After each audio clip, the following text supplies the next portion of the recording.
there. Repost on here.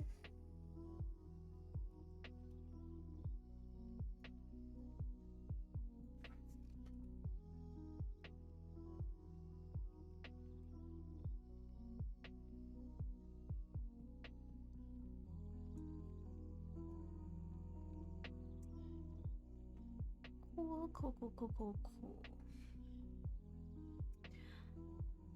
Hey, Prodigy.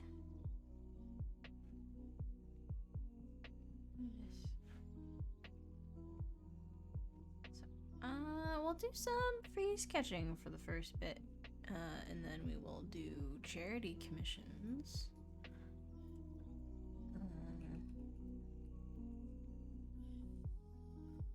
I'll change the stream title.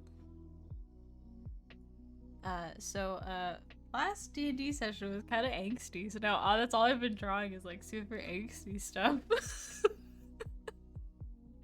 Hey Murray, hey Kudoid. Do you want to see what might be? Did I die though? I did, almost. Kaisa did go unconscious last session.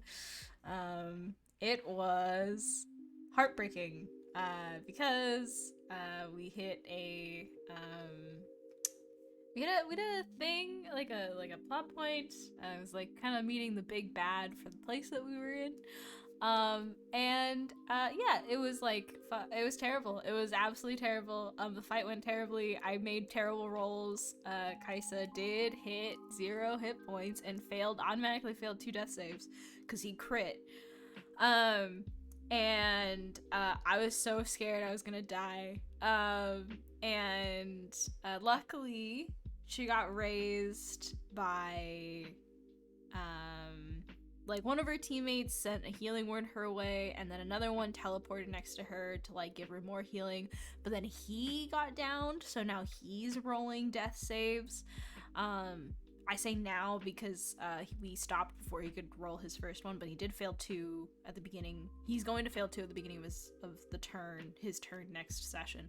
And she was the villain, the great big bad, is like right on top of her and is trying to like kill her fully again.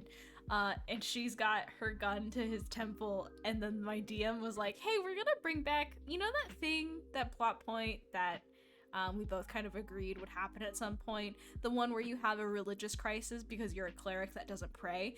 Yeah, we're gonna do that right now.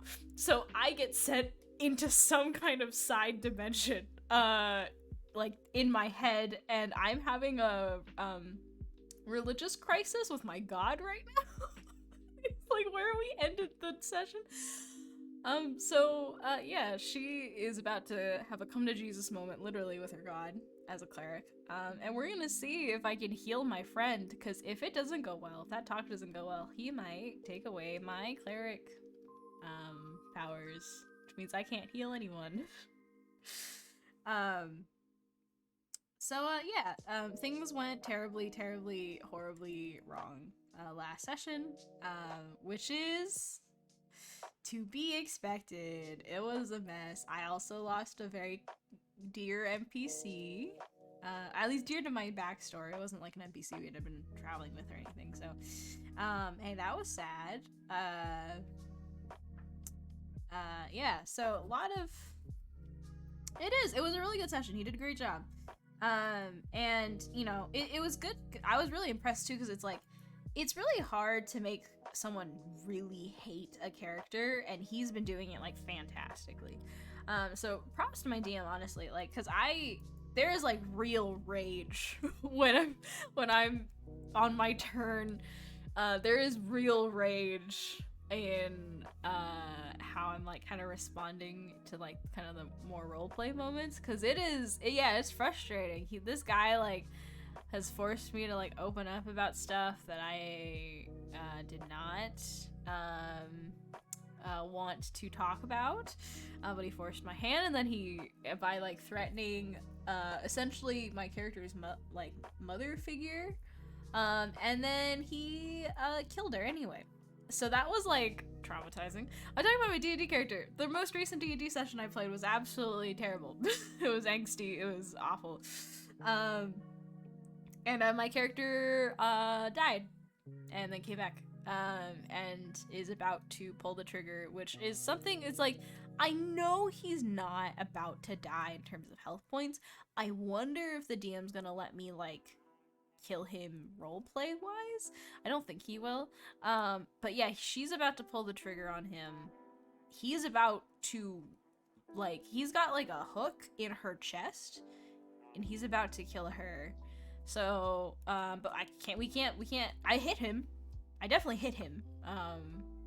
So I did attack. I did make the attack. But yeah, well, we will see, because it's like a straight shot to the head. So we will see if he lets me do it. But yeah. D&D was kind of angsty. Which is why I've been drawing a lot of angsty things recently. Do you want to see her new outfit that if she survives this campaign or survives this next like couple sessions, I'm probably gonna have her change into? Because I was thinking, I was like, this is like a big moment for her, like big, very traumatic like moment for her. It wouldn't make sense for her to look the same as she does. So I was trying to figure out like what her original costume was like versus her old costume. And so she might get like a whole new look for post this like session. Maybe not post this session, but like post the next couple of like story points.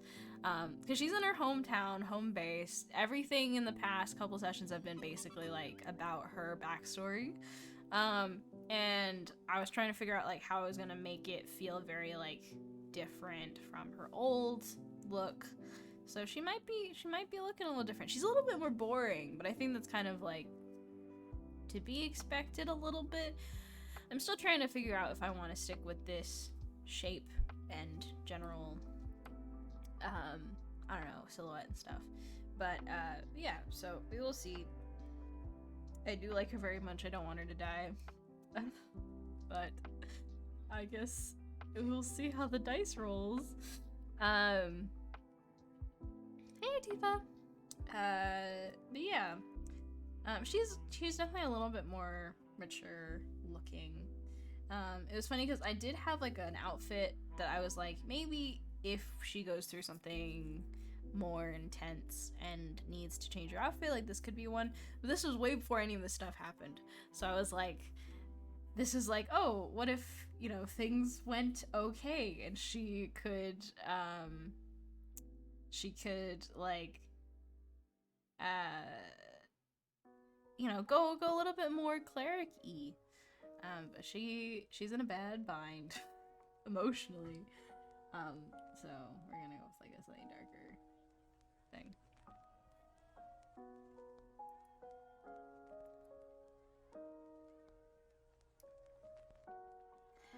Why am I using Sai over Photoshop? Just because Sai is fun.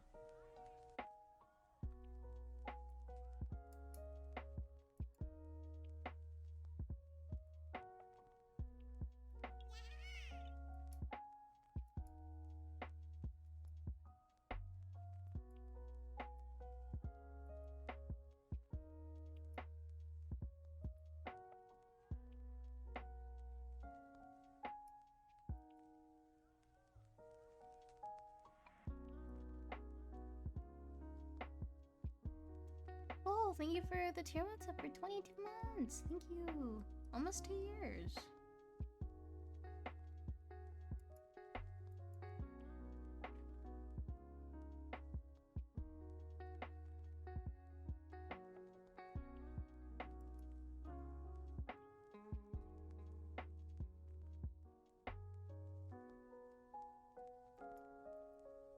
Okay, yeah, like I was thinking about it. So I was thinking based on Jimbo, thank you for the tier 1 sub for 25 months. Thank you so much.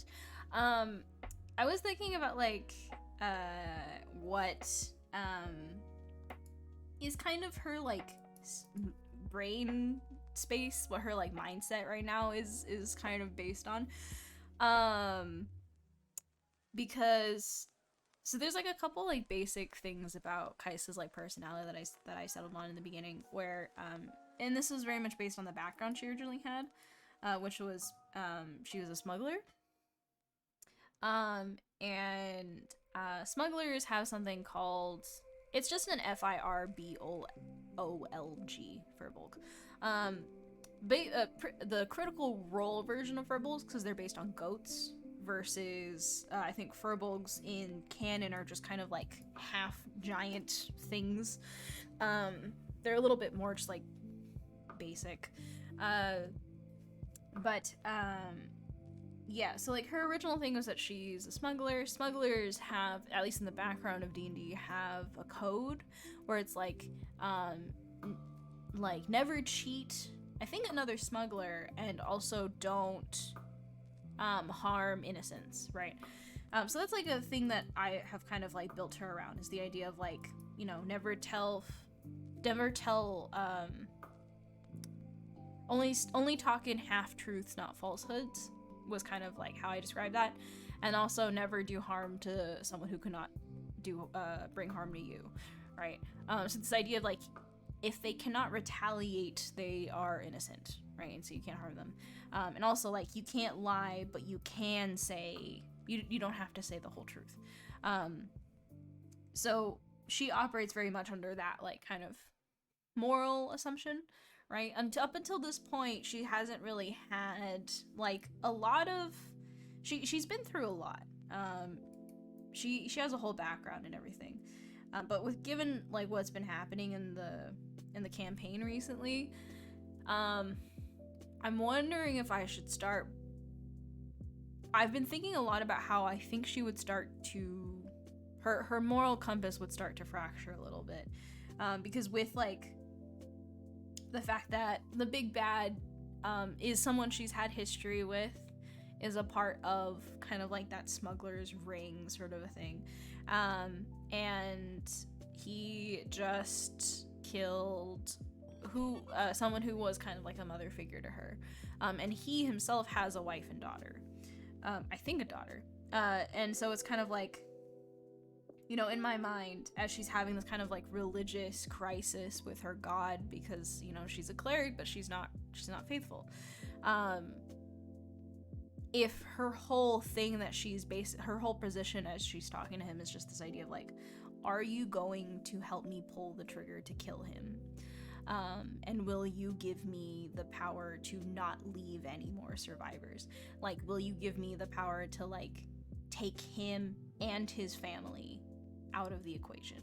And his family ultimately are innocents, but like, she's kind of in the stage of like, they are no longer innocent because of the fact that like they're, by proxy, they take on his crime, I guess, in her eyes. So it's like, is she going to get to a stage where it's like, you know, first I kill him, and then it's a mother for a mother, and then a daughter for another daughter, kind of a thing. So I'm trying to decide if like that's the stance she's gonna take in the future, or in the coming like couple campaign sessions, because I think she probably would have a very kind of aggressive like reaction to this. There's a lot of, in her, at least in the way that I've kind of written her backstory, there's a lot of like personal responsibility that I think she feels when it comes to the events and the people affected by it. And I think in a way she would probably go the nuclear route, if she even survives. Because she might not survive, and then all of that is out the window and I have to make a new character. So I guess we'll see.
it's been very fun. I do think, you know, it's partially because like my DM is very receptive to when I like you know, have ideas about my character and he's not like shooting them down because it makes it complicated for him or, you know, changes his story. So it's very kind of him to like let me do certain things or like at least ask him like, hey, can I like, you know, can this item exist or can I find this or can I like work towards this or like, you know, these NPCs and all this town is kind of like half him, half me because I wrote a whole backstory and he incorporated it. So it's like it's very nice that he's letting me like have these moments because you know, I didn't think I would you know, I didn't think I'd take to this character as much as I thought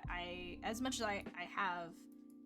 But I think it's because I've been able to like develop her so much that playing her feels incredibly like exciting and easy. So it's been a lot of fun. And it's cool because he also like kind of he reciprocates whenever I like really go into the whole like roleplay moment.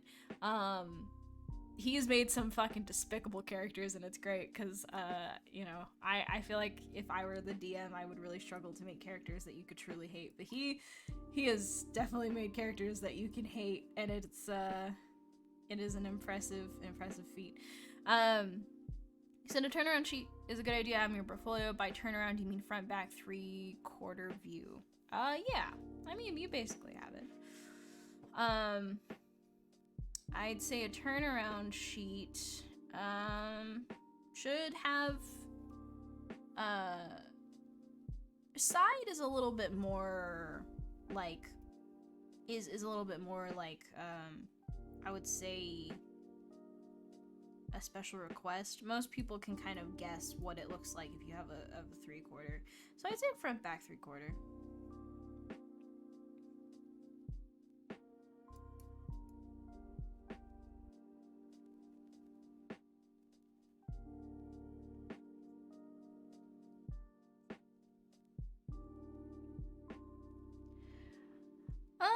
I don't typically write down lore for my OCs, but I had to for this character because I had to give it to the DM to explain like, oh, this is where she's from and all this stuff.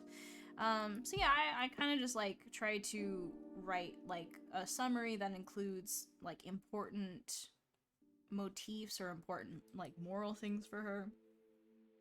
I include a list of like relevant NPCs that I think would have like a notable, like if you were to go to these places, like these would be the people that she knew from that time. And then also like other things about her, like she is someone who disguises herself a lot, and this actually came up in the previous session.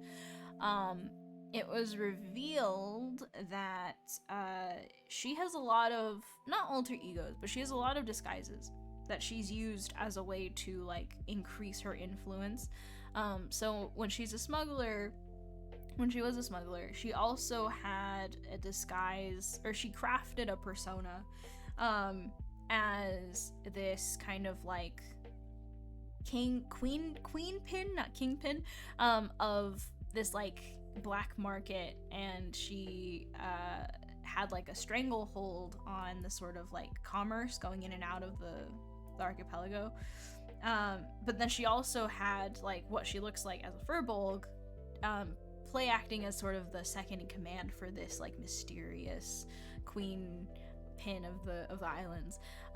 So she was like simultaneously both of these characters at once, pretending to be like these different business entities, but they are, you know, the same person. And she has a lot of like things that she's like faces that she's worn for like different missions and stuff. One of them my a fellow player actually personally has met before and we're friends. So for her, like I mentioned this idea that all the characters that she plays have a very consistent like common thread between all of them, in that they all are named after some kind of crystal or gem. So Kaisa, her last name's Moonstone. Kaisa Moonstone is not her real name, but it is her real face. And her alter ego, like kingpin persona, was Ruby Renata. She had another face called Kate Jade, a bunch of other names as well that she's had in the past.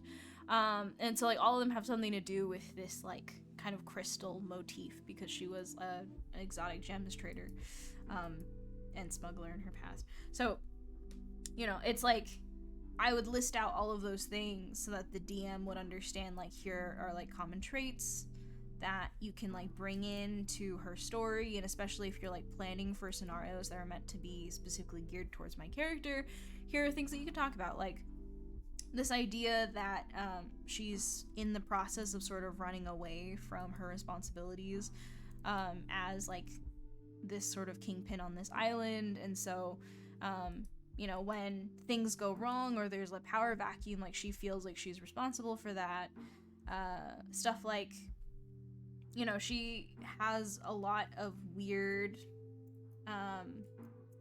kind of rationalizations about the importance of names, which I realized is an insecurity or like a weird thing that I gave her from me because I've also thought about like the fact that like I don't go by my real name online or professionally. I've got a lot of different names that I use, usernames and all that kind of stuff. And so for her, like, she doesn't go by her real name. She goes by a fake name that at this point is pretty much who she is, but like isn't her at the same time. You know, at some point, when does a lie just become part of the truth? If she's lived almost the same amount of time, if not more time, in this like alternate persona, than who she was like prior to adopting all these things, right? So she's got like anxieties about that. She's got anxieties about like being tied down with responsibility. And she, when the party first meets her, is this like free spirit who's just kind of roaming around and enjoying her like vacation, basically. Except as soon as she gets back to her hometown, she realizes how much has like changed, and if she, you know, feels responsible for that, she has to do something about it, except it goes terribly, terribly wrong. So she's like one of the few characters where I've actually like written stuff down for her. It was very helpful because it let me like nail down very specific like story elements that I wanted to then incorporate into like future dialogue if I ever wanted to have certain conversations with certain people.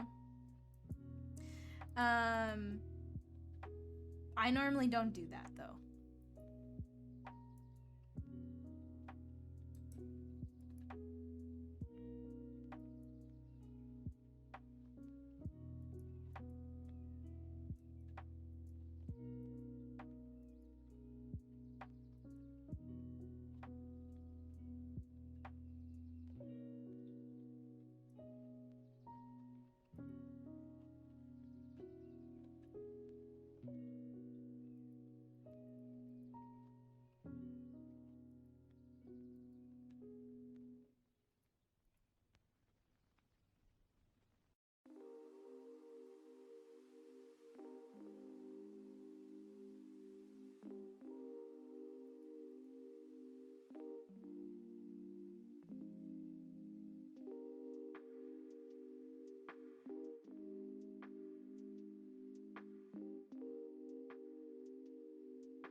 There's one drawing that I really liked that I did a while ago.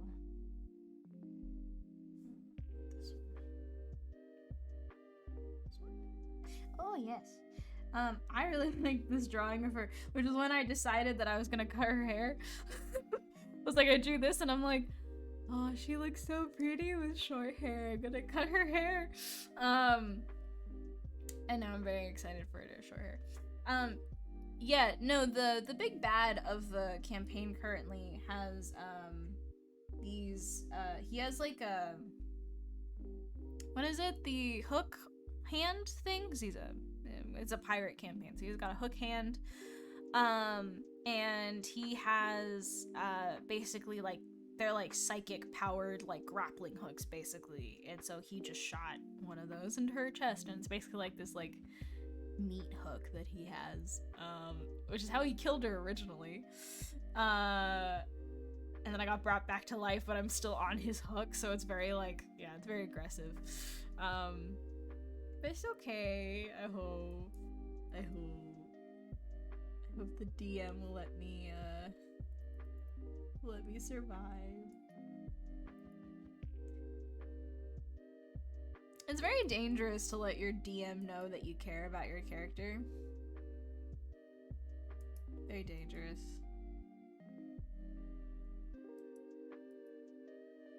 Well, yeah, because, like, there's a point where I was like, okay, well, you know, given the fact that, like, the story's progressing this way, there might be a chance that I'd want to leave this character in the place where the party's currently at, and then, like, make a new character and have that character be the one that continues the journey. But then I was, like, trying to figure out what kind of character I'd want to make, and I just got really sad. I just got really sad. I was like, no, I don't want to like make a new character. Like, I want to stick with this one. I like her a lot. And like, I physically like couldn't draw like a different character. I was like, oh no, like I can't. I like her too much. Which like never happened to me before. I've never had an issue with like drawing other characters, or like just like picking a character up and like just changing it, but I guess she's different. I guess I am too weak.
Raku, I am honored that you find my words very, or at least any kind of useful. It's very nice. It's very nice of you.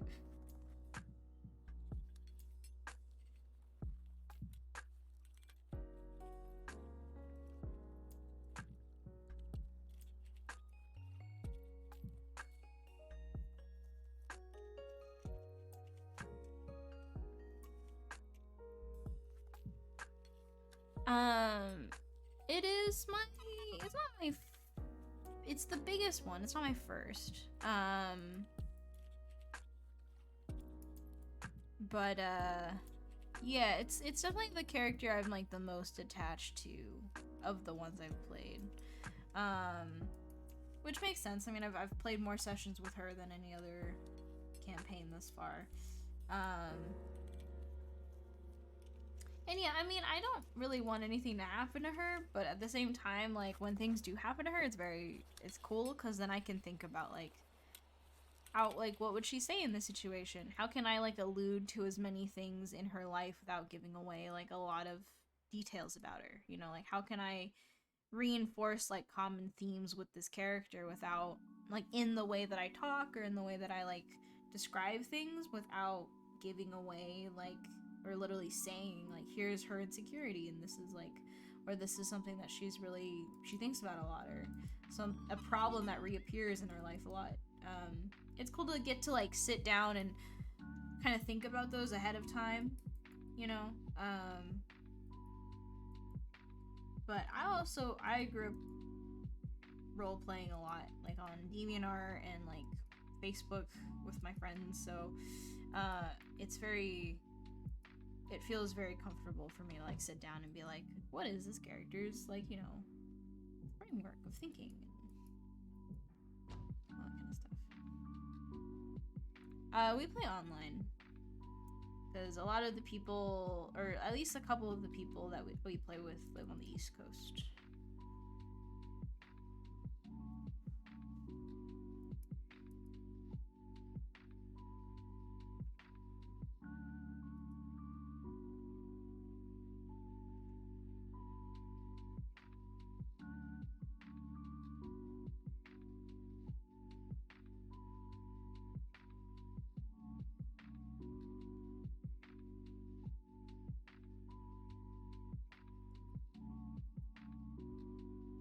Yeah, roll 20.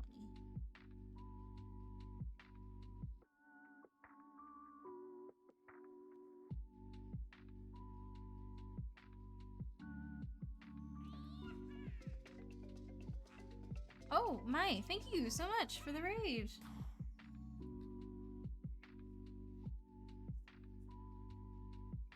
Thank you. I hope your stream went well.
Well, I very much appreciate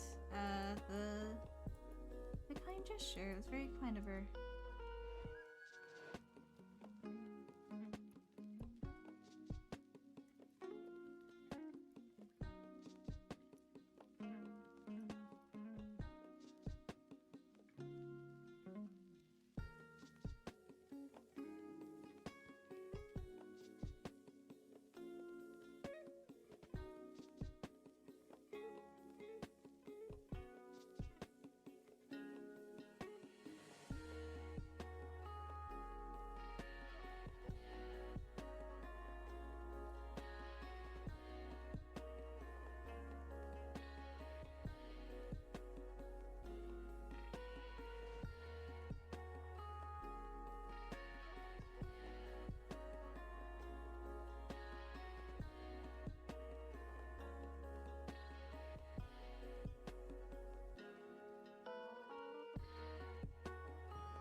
unfortunately, my fan gets picked up quite a bit by the V8 thing.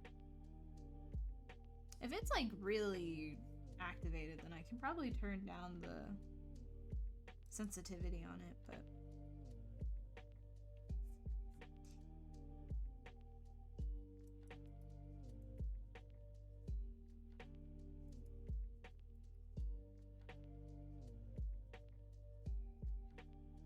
yeah. I talk a lot, but only when prompted, I guess. I'm not inherently talkative, but if you have a question or something, then I can certainly answer that.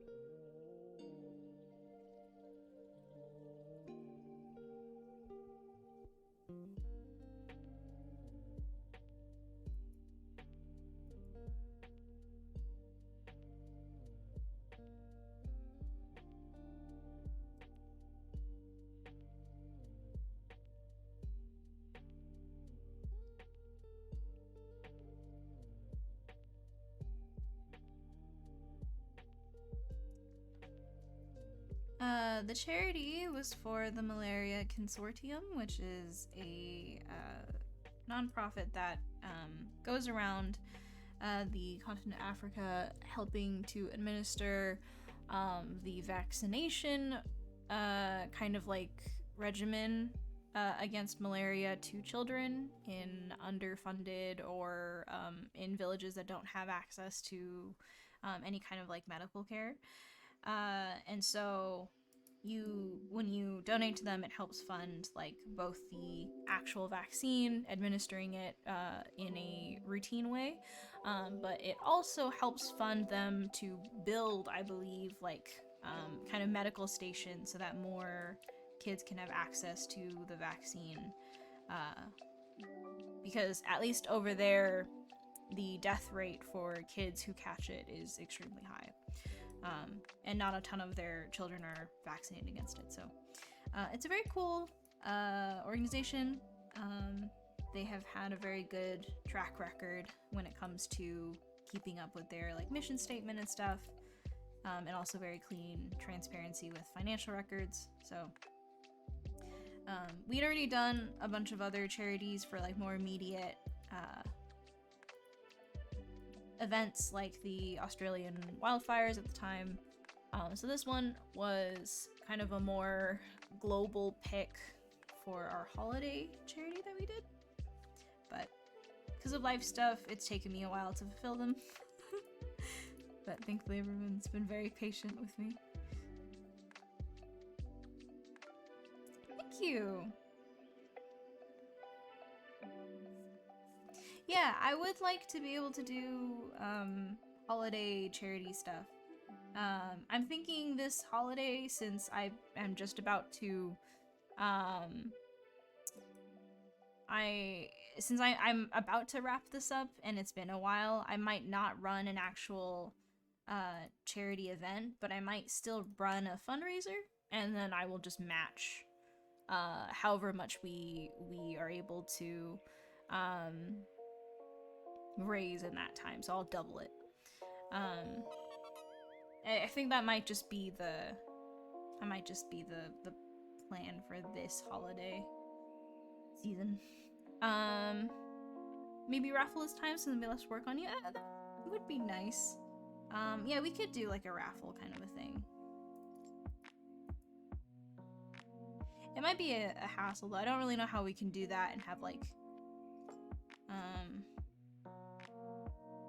I guess if the donations include like email or something like that, we can reach out to the person afterwards, but it'd be nice.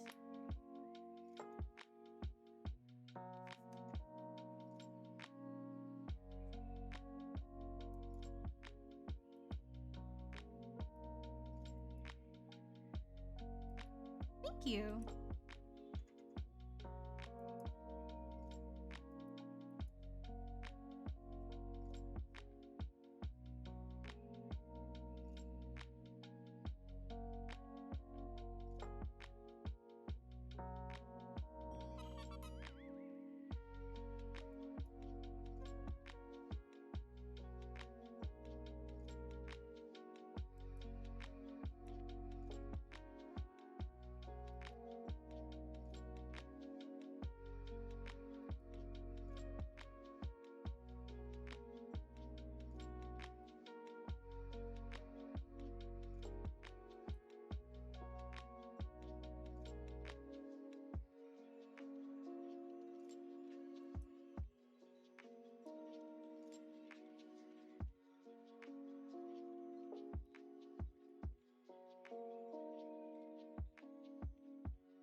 this is an earring that she has.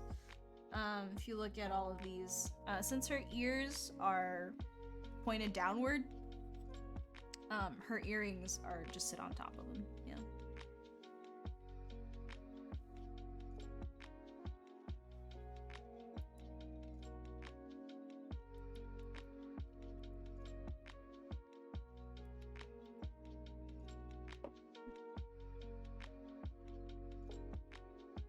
Message my partner real quick to make sure he's on his way home.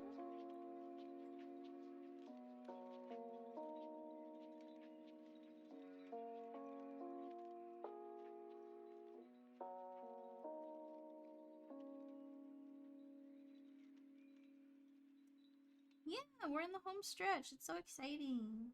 I'm excited for everyone to finally have their drawing. It'll be a great completion of a long-awaited thing.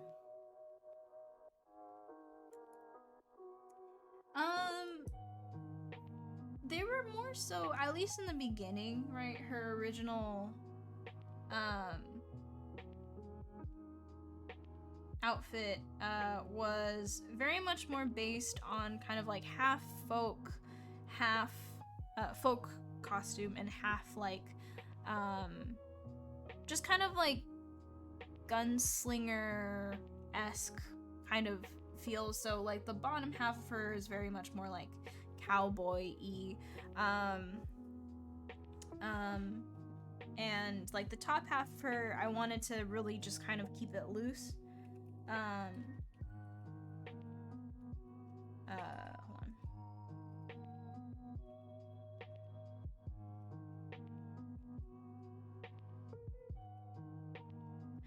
And I wanted to make sure that like the top of her kind of felt like slightly cleric-esque.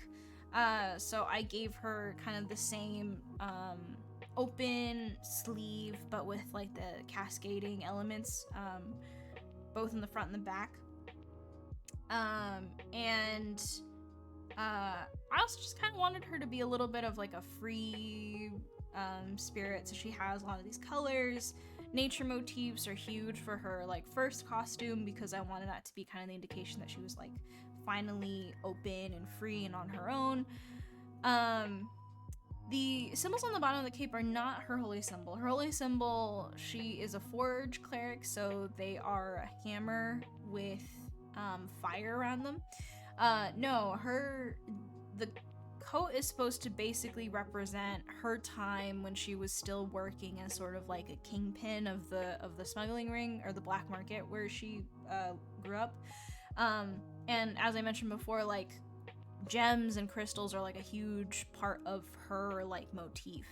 And so, you know, she has, her name is Kaisa Moonstone, and then her alter ego was Ruby Renata. She has a Navy persona that she used to infiltrate the Navy in the world, called Kate Jade. And so the fact that diamonds are something that are a repeating motif in all of her costumes is kind of like supposed to call back to that. And that's kind of like why I had them at the bottom of the cape, is just kind of to reinforce this idea that like she can't really escape, because these are her old clothes. So this would basically be her re-wearing, or like kind of putting back on this like responsibility that she has to all of these names that she's created and all this history and stuff like that. Yeah, so she's regressing. She looks a lot closer to like what she used to look like, which I don't know if I actually have that here. I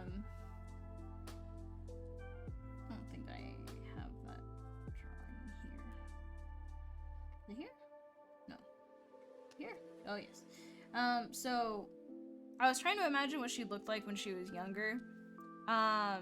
And she had shorter hair for sure. But it kind of resembles her new look a lot more, right? I think she by the time we were playing, I think she's closer to like 29 almost 30, which by furball years is when she reaches adulthood. So she's supposedly like on the cusp of being like an adult in by furball years, but she's been alive for almost 30 years. And so in comparison to when she was like actually only 19 years old, you know, it feels very much like she has gone back in time to like who she was beforehand. So, you know, kind of callbacks, none of which are like things that I've mentioned in the campaign. This is all just me like coming up with stuff on my own time. But it's cool. I like being able to kind of create like visual callbacks to stuff that I know were like important for her.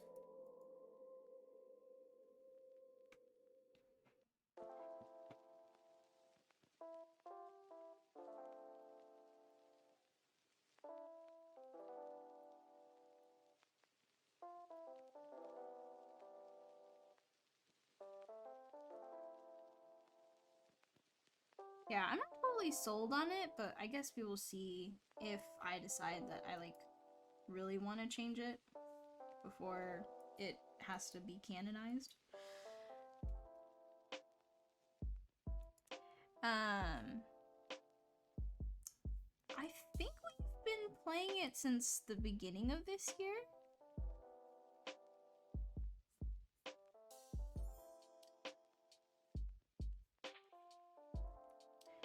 We've had like weeks in between sessions though, so it's been much more consistent the past few months, but in the past, like, it would be like we have one session of this D&D campaign, and then we played a different campaign that someone else was running, or a different tabletop game that someone else was running.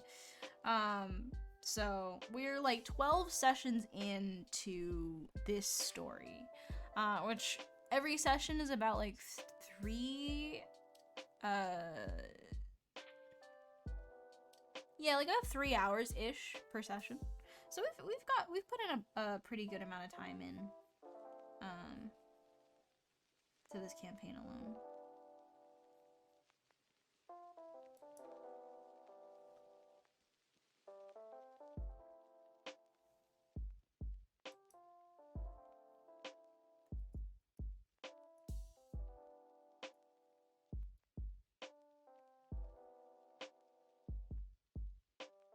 Yeah, Tosho's been around long enough that he knows the answers to most questions that I get asked. So the way that things have tended to work around here is that if it's a question that he generally understands the answer for, then he can go ahead and answer them if I'm not paying attention.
He's back. Hold on. Let me go say hi to him.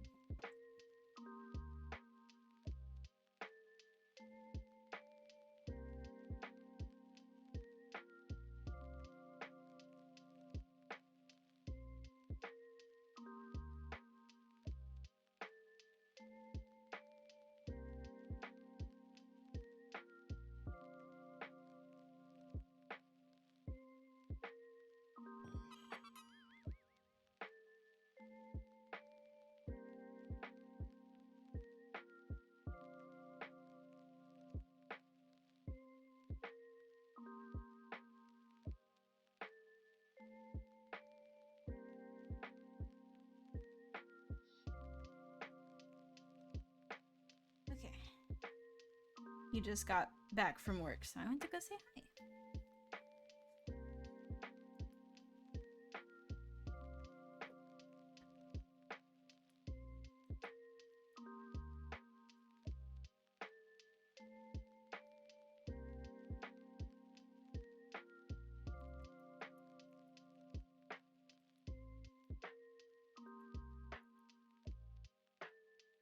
Pet Peach.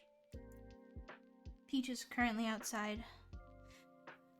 Do you think you'll be opening standard commissions anytime before the holiday charity drive? I no longer do standard commissions because I prefer to enjoy my free time drawing whatever. So the only time that I will accept commissions is whenever either stream commissions are back, which is something I used to do where if you donate during the stream, I will then complete your stream commission on stream. Or charity commissions, which also happen on stream, but only happen during, again, for charities. So in order to get one, you have to donate to whatever charity that we're fundraising for, or donate to the fundraiser that will then get sent to the charity. Currently, neither of those are available. So if you stick around in the stream, you can potentially get a commission or a stream commission whenever they're available. But they are only sketches, so you can only get one style for them.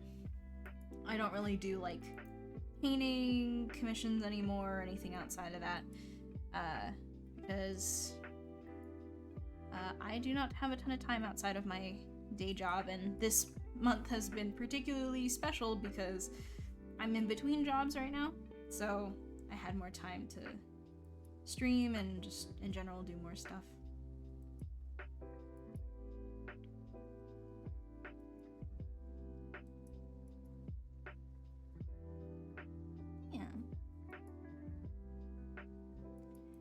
Yeah, I'll probably take a break from doing any kind of charity commission stuff for a little bit, but they will be back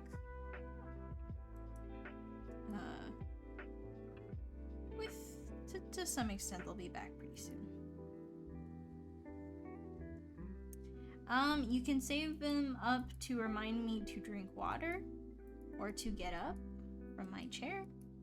Or we do also still have the point system where you can spend points to get a headshot commission from me. You are free to save up for that as well.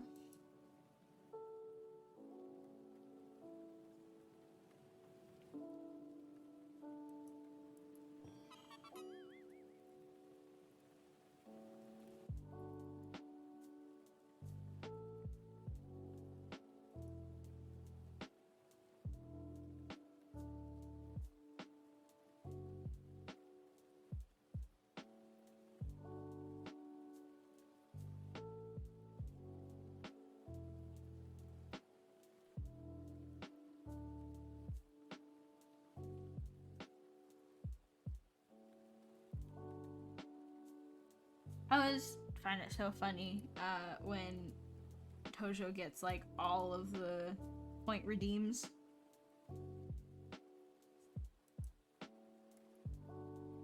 People just really want the mod to stay active and drink water.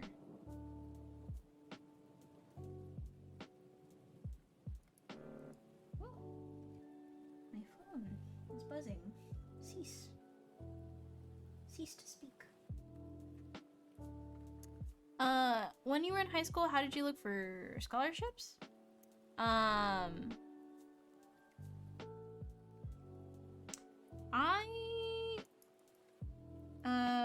mean, I don't know. I don't particularly know any other way to look for scholarships than to just kind of like Google for foundations that will give you scholarships for doing X stuff or being X stuff. I did not apply for many scholarships out of high school. I took a gap year after high school because for various reasons. I didn't get into the college that I wanted to get into. I planned poorly. So I took a gap year after high school. Went to a college that gave me substantial enough scholarship to just go without it. I think it was close to like 30K in scholarship. For a 60K school tuition-ish. And then I went to another school, which again, I qualified for enough scholarship. Just like merit scholarship, I guess, from the school. That I was able to go. But yeah. I did not do the whole like application stuff for a lot of other scholarships beyond like just the ones that I could find off of Google.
You.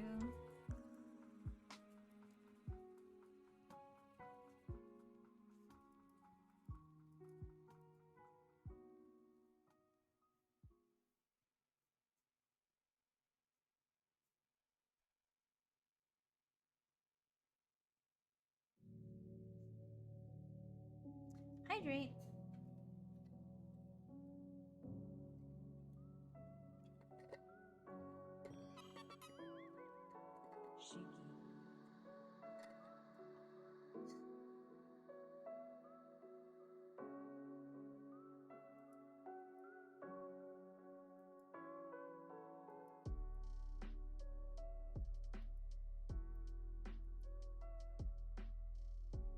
I should turn up the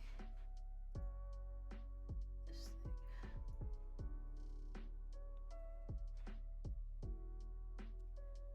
Okay.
Do I teach somewhere? I do not, beyond my pre-created course on Class 101.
Wasp.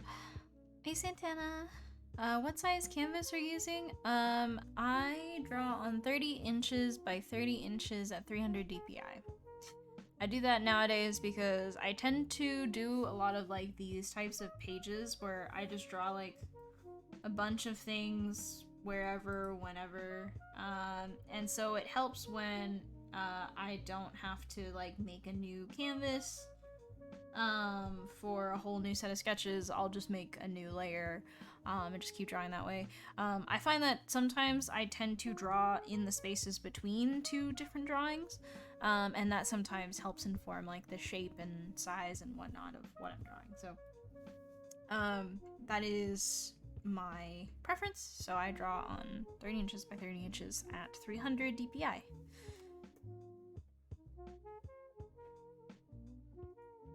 Whoops. Oh no. Is that the size you were? I hope so. Okay. Let us start on something new.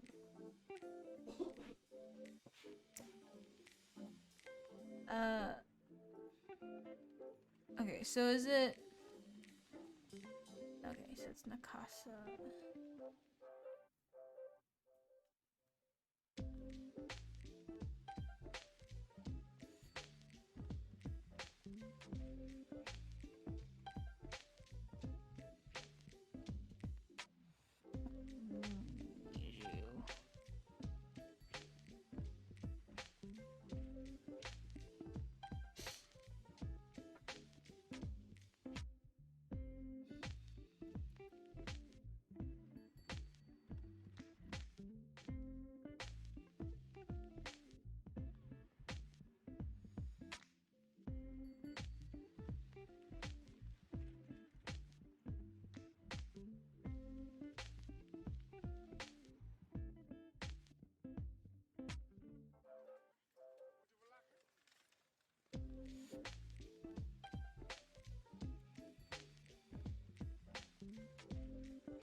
Thank you, Brittle. Thank you very much.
You.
Also, thank you for the Twitch Prime sub. Thank you so much. Sometimes after like not talking for a little bit, I just like forget how to talk. Wee.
Je te jure, ça fera bonne impression en ville.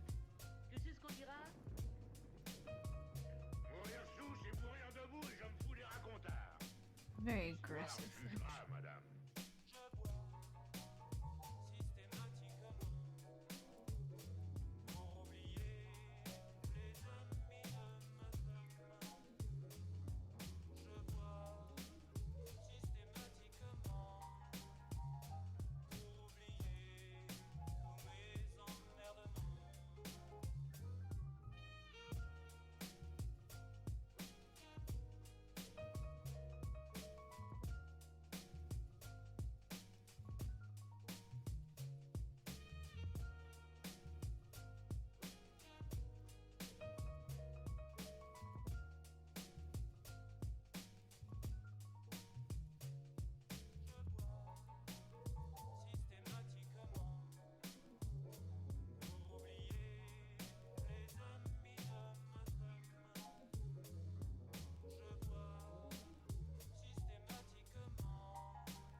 Hello. How are you? Thank you for the kiss.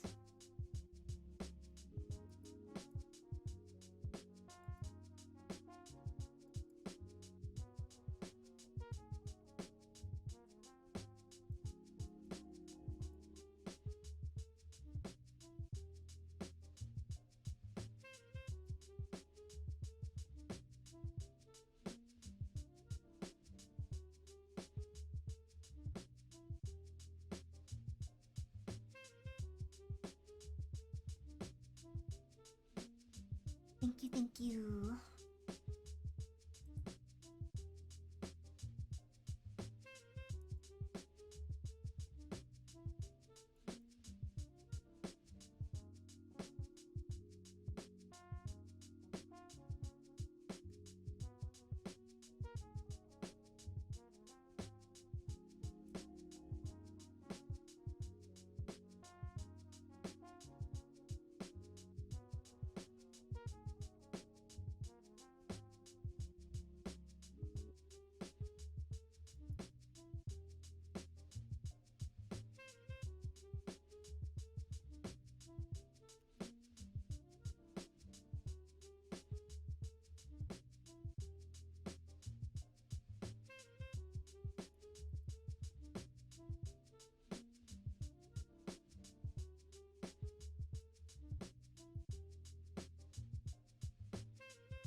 much all the time.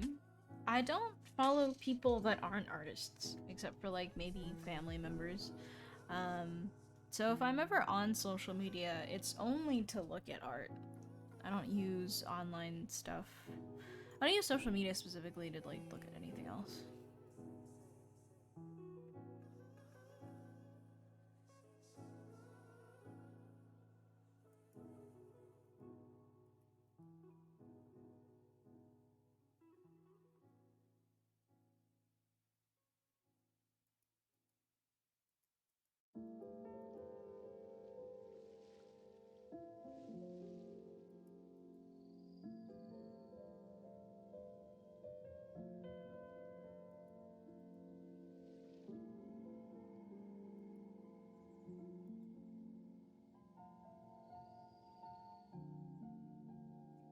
Hey, fine, Kirby.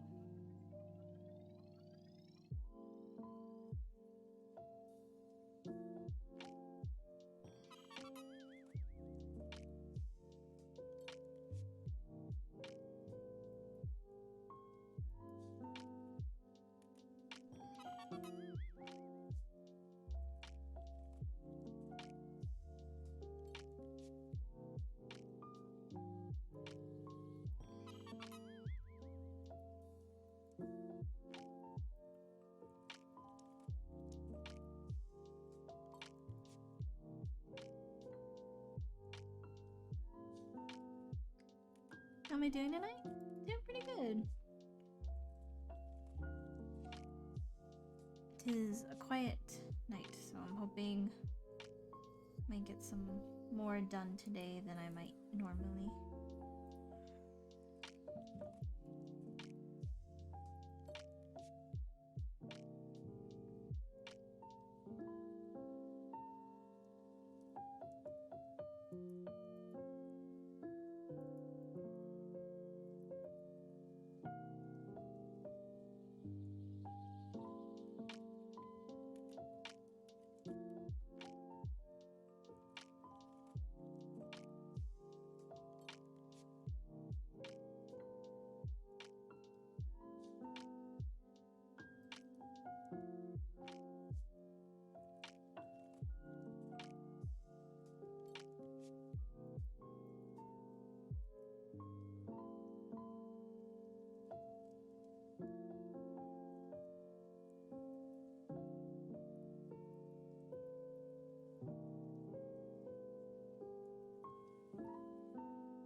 Welcome, welcome.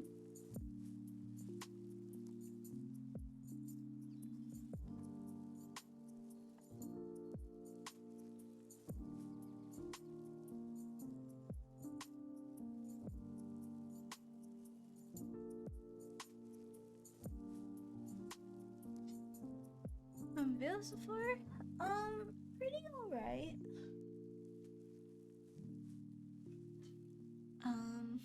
Hoping we get at least 2 more done today. But I don't know if I'll go for like past 10:30-ish. I think I'll probably end around there again.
you. I think it definitely helps that a lot of my recent stuff has been personal work. And I also been liking my stuff a lot more recently.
This is by an artist called ThatEnemi, ENEMI. Really lovely stuff. Friend of mine. Her work is spectacular. If you'd like to give her a follow. How many sneaker drawing conventions did you attend? I for some reason do really like sneaker culture. I don't own any cool looking sneakers myself, but like I've always really loved like looking at drawings where people can draw shoes really well. I've always found them really fascinating and like interesting because I mean, okay, to draw shoes well requires an intersection of a lot of different skills, right? It is the most hard, it's one of the pieces that is like the most hard surface when it comes to like organic drawing. Like drawing clothes is usually pretty loose, you know, fabric is not super stiff, but then shoes are actually pretty structural in comparison to everything else. So whenever people draw shoes well, I'm like, oh, that's someone who knows like, you know, perspective and form and structure. So I've always been really interested in like really cool looking sneakers, not to wear them, but just because like to draw it well would be a feat. That I don't know if that counts as a pun, but yeah, so I've always really found them pretty fun to draw. I had to learn how to draw them. But after a while, I was like, this is just really cool. Sneakers are really cool shapes. People do some really fun designs with them. I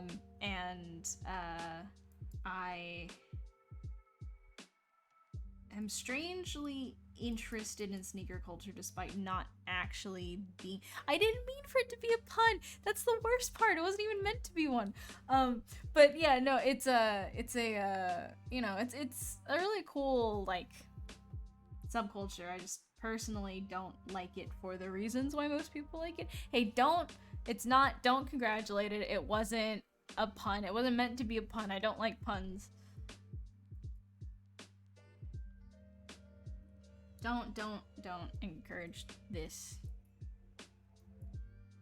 Focus on rating. You're rating right now.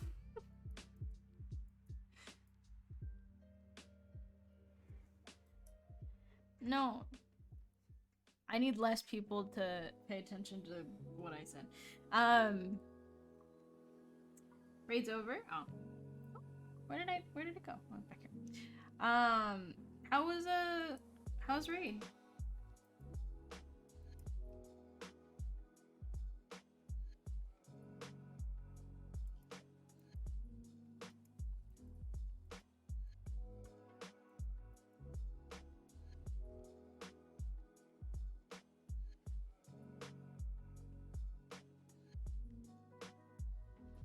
Oh. What I see from sneaker culture is more about looks. I've seen so many sneakers that look horribly fitting to some people's legs and the rest of their outfit.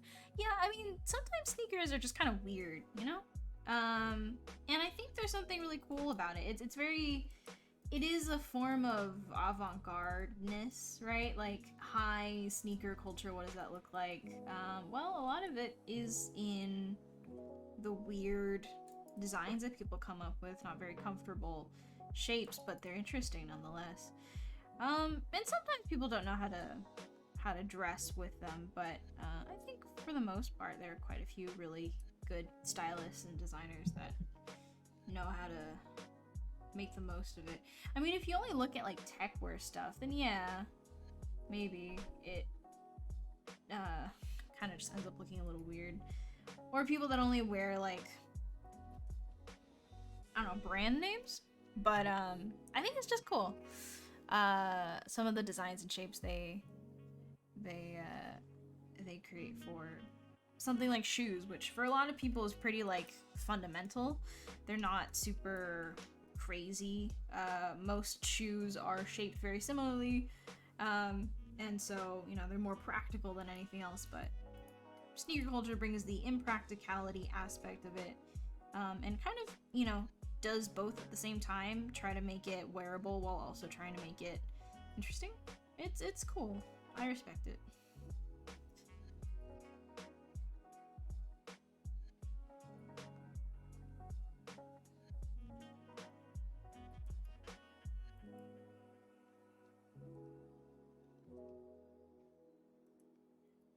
Cole, do you want to continue watching Calamity afterwards? After I stream?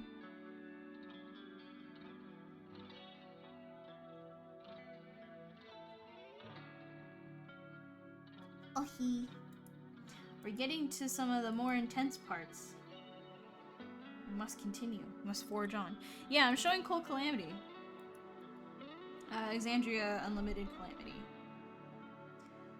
Because it remains one of my favorite short campaigns, and anytime anyone expresses an interest in D&D, I must show it to them. So Cole is the latest victim.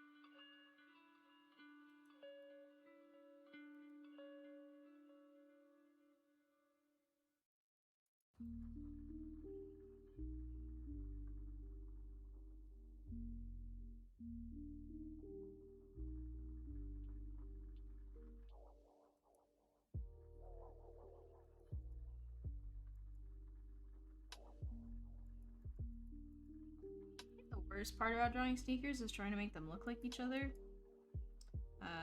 Cause if you get the proportions wrong on sneakers, like, they look very different. And I am terrible at making proportions look the same.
How would you practice proportion?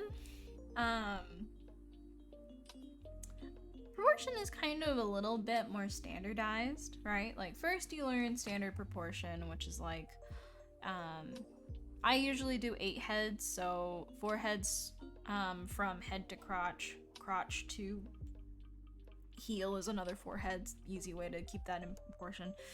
There are very certain ratios, right, that happen. Like, you know, if we were to draw like a person.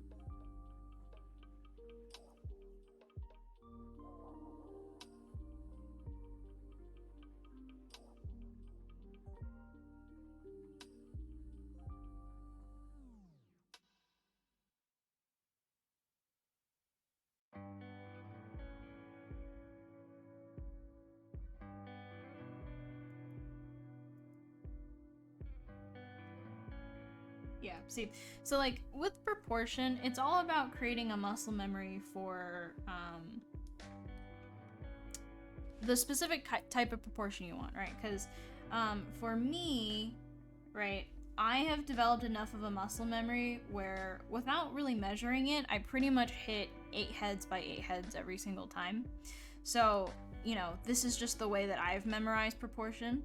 But, you know, for me, 8 heads by 8 heads is the proper human size, and I might change it depending on the age of the person, whatnot. Like, kids have larger heads in comparison to the rest of their body. People that are much shorter tend to have larger heads to the rest of their body versus people that are taller tend to have smaller heads in proportion to the rest of their body. On top of this, right, there's also other things like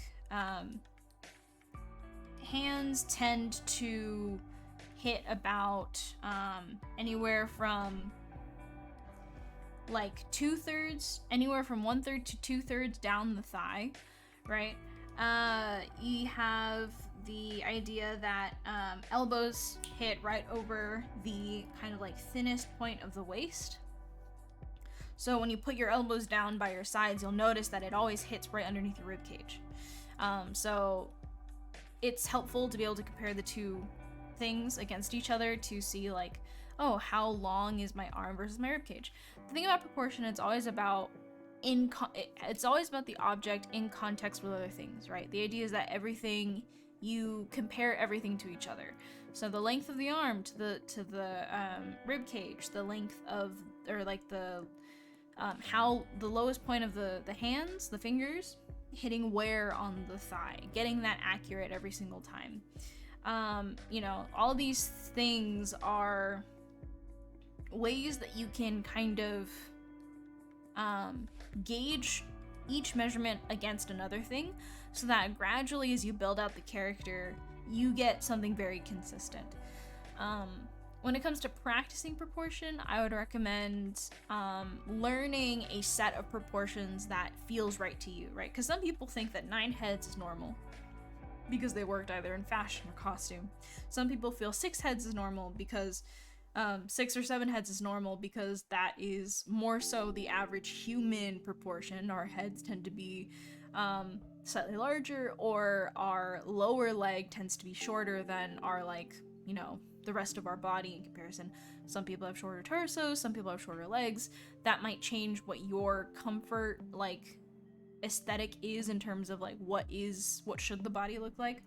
So learn a set of proportions, and do the same thing, like compare head to crotch, crotch to heel. How many heads is that? Compare where do the elbows land, where do the hands land, you know, major landmarks, right? Where does the under the rib cage go? Or like, where's the bottom of the rib cage? How long are your legs in comparison to the rest of the body? Typically, the thigh length is also about as long as the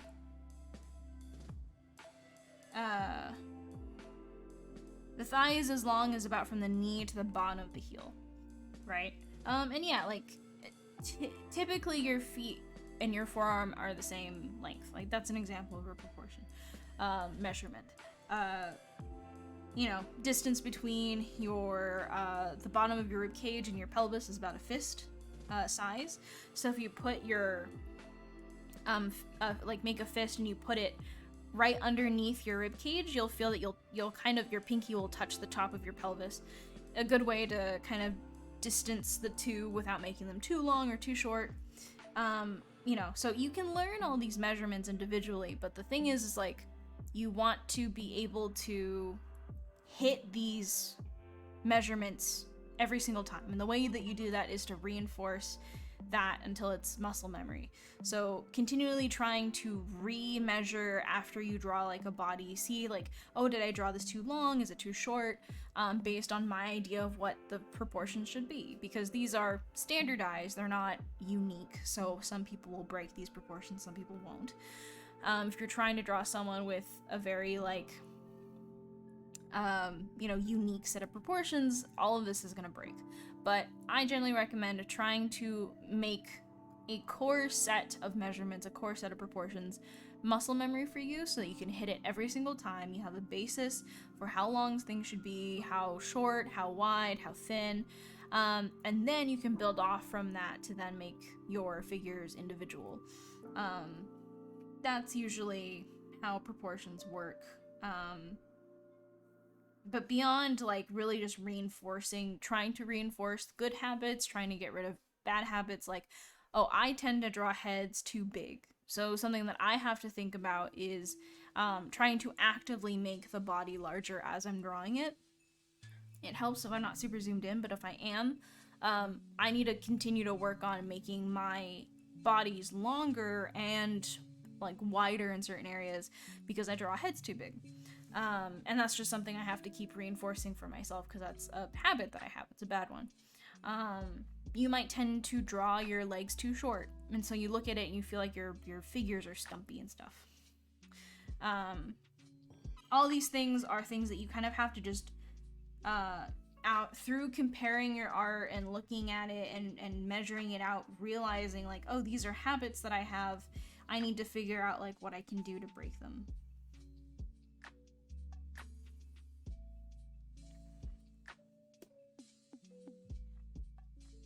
Do you have any advice on getting the most out of your studies? Like, I'm sure it changes between anatomy studies to lighting. Just curious if you have any thoughts. I do have thoughts. Something that I tend to talk about a lot when it comes to any type of learning is the idea of learning purposefully. For me, right, I've noticed that I don't like doing studies, but I understand that studies are really helpful when learning certain things. And it's kind of an unavoidable exercise that you kind of have to do occasionally. So for me, I've always noticed though that when I don't enjoy what I'm drawing, I tend to kind of check out mentally. And I kind of just end up doing the study because it's like, well, studies are supposed to help, right? That's why you do a study, is to improve. But then after a while, I'd realize I've been doing studies for like weeks, and yet I haven't gotten good at this thing that I, you know, set out to figure out. And I realized that every single time I tried to do a quote-unquote exercise or an improvement thing, which is like, you know, studies and whatnot, master copies, I'd always check out mentally because I'm just like, oh, I'll just do this thing and then I'm learning, right? But that's not true. Just because you choose to dedicate time to doing a study or something has absolutely that like means absolutely nothing when it comes to actually learning something. When you approach a study, you have to approach it with intent, with purpose, because if you just check out mentally halfway through doing an assignment or doing like this kind of exercise, you lose the opportunity to really connect with the thing that you're trying to understand, you're trying to answer. And also, people have a habit of making the reason why they do the study way too broad.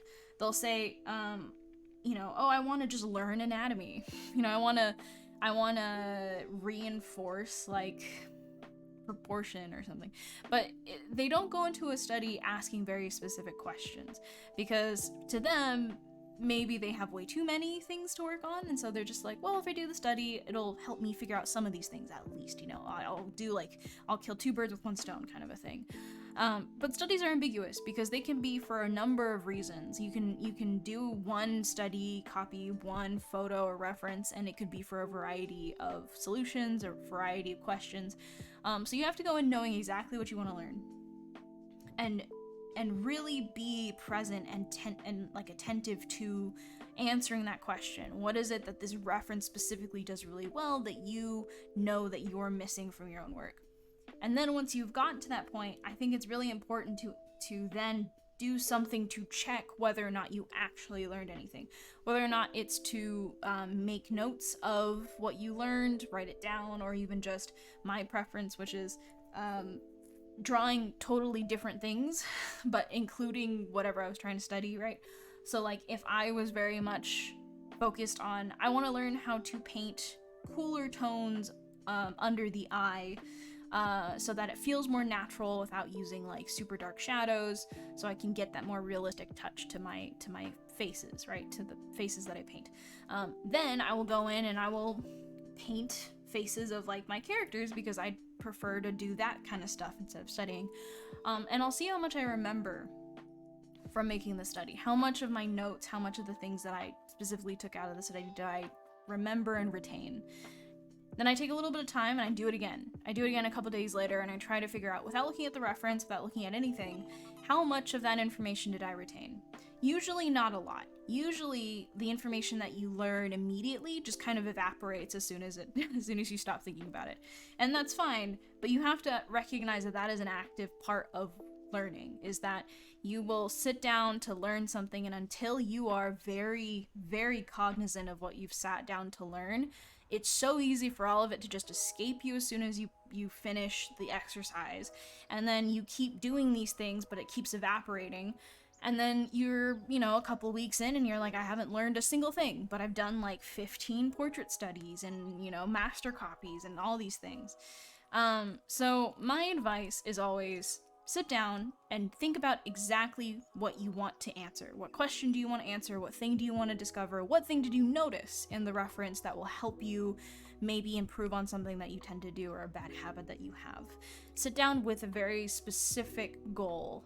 Know what you want to answer, know what you want to get out of it, and do the study until that answer has been provided or until you feel like you've gotten a better sense for what it is you were confused on, and then stop doing the study. Immediately look towards applying it to something else.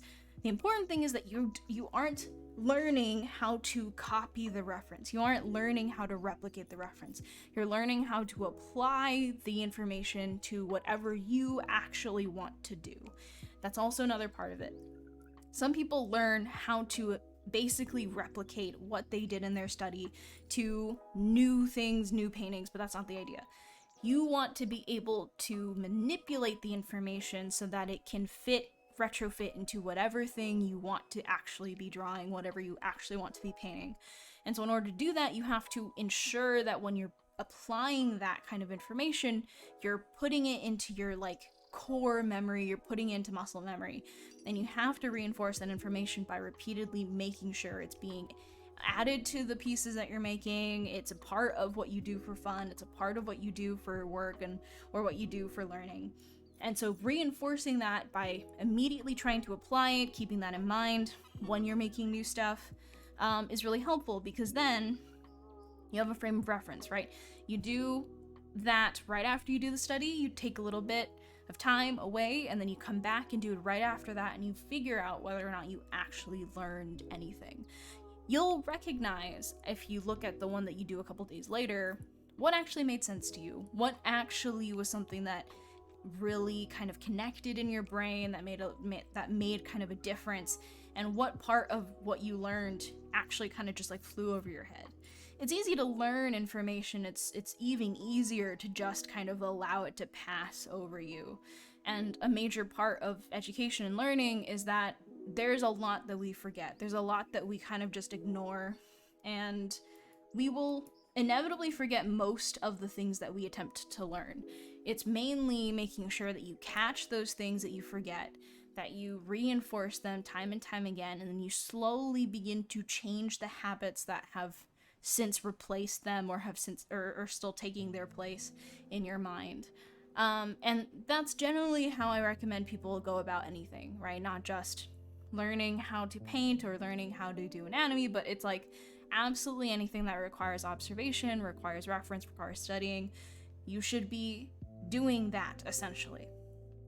Because without proper evidence of, like, you know, you're actively applying something, there's little to no guarantee that you'll get anything out of doing a master copy. Little to no guarantee that you'll get anything out of figure drawing, or gesture studies, or normal studies, or references, and, you know, like, there's no guarantee that any of that information has to make it into your head, and just doing it has absolutely no impact on that.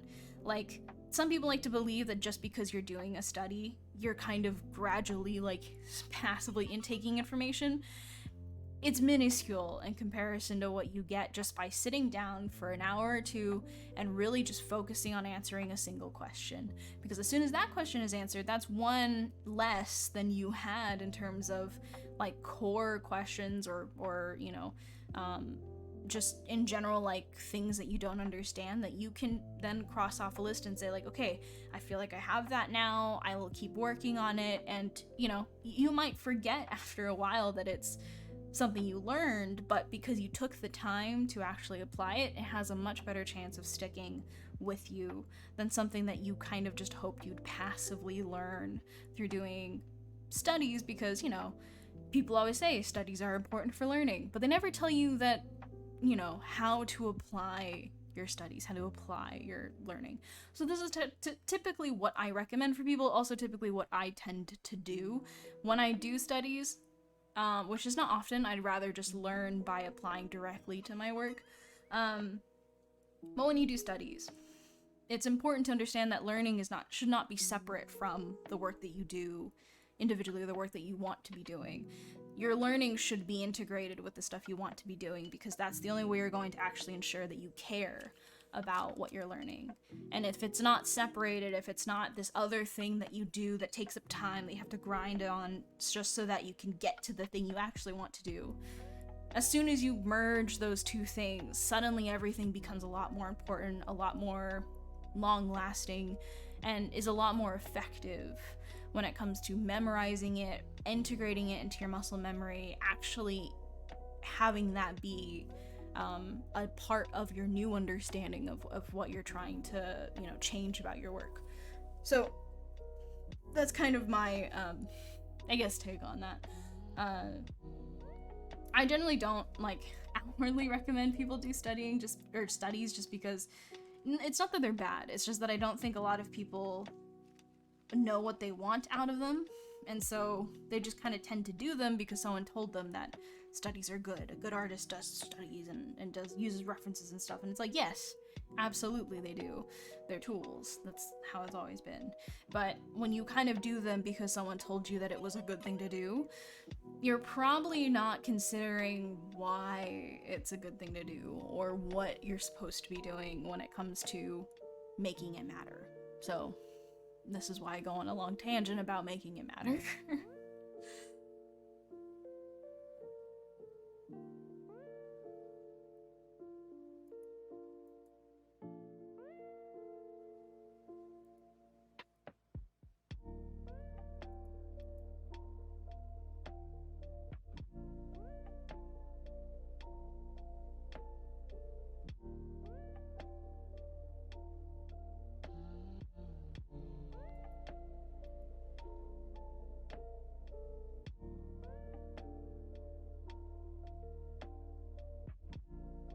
course. Thank you for asking.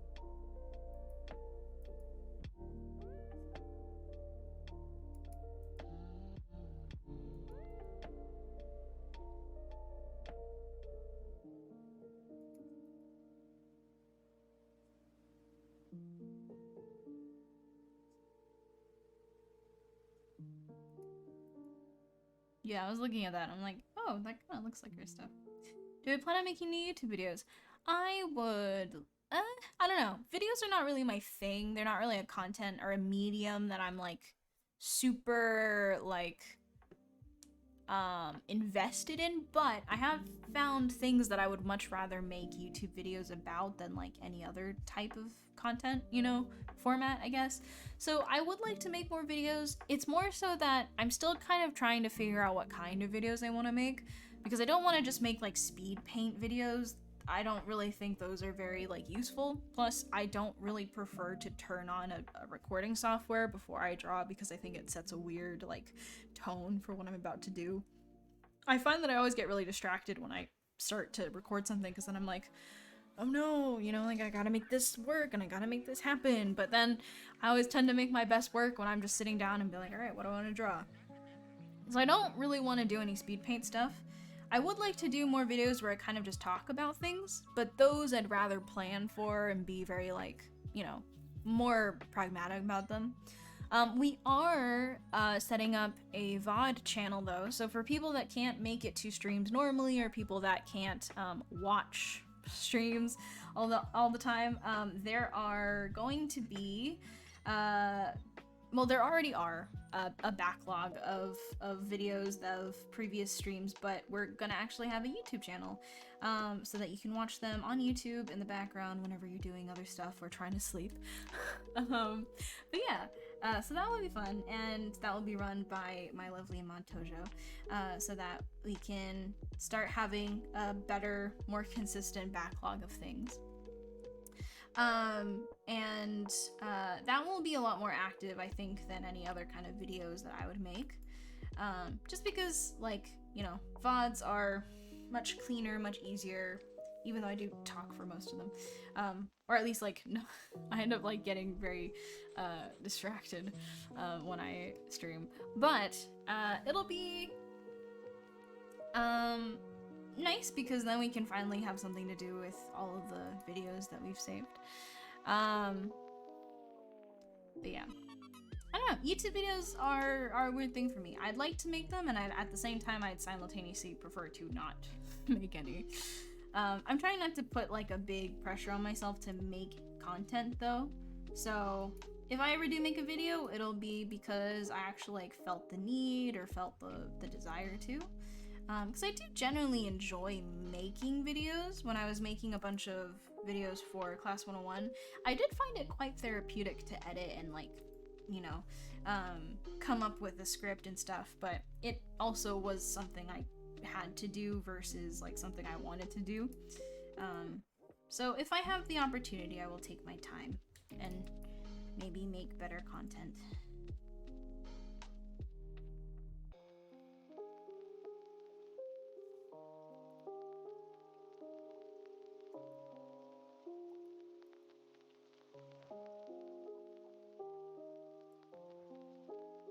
I think it was just miscommunication, really. Because I think what they eventually had me do was very normal for them, but the content in my class is also a lot more than what they normally have people make. So it might have been fine for most of their creators to only have about like 6 weeks to make their content, but I had like almost like 20 hours worth of things to do. So 6 weeks was not enough time while also working a full-time job to like make all those videos. But they were very kind in letting me like work on them. I am kind of anticipating having my contract run out with them so I can make that course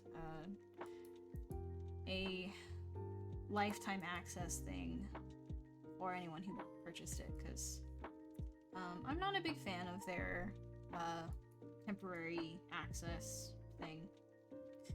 But it's whatever.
Very kind of you.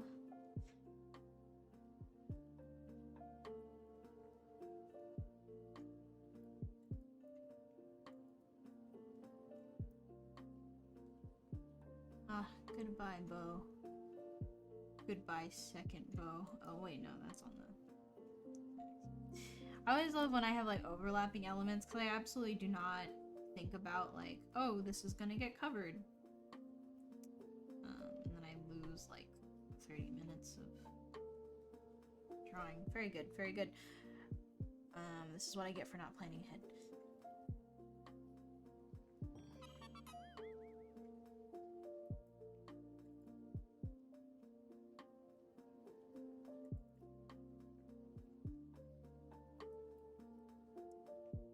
Okay. Cool. Oops. I'm gonna apply this first, and then yes, okay, then I do that.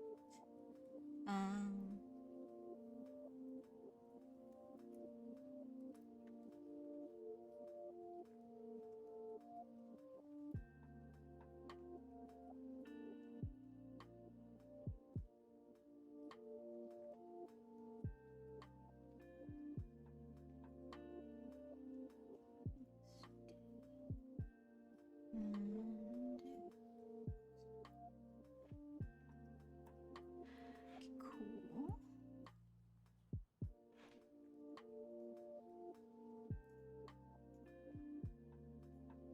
Oh, chibis.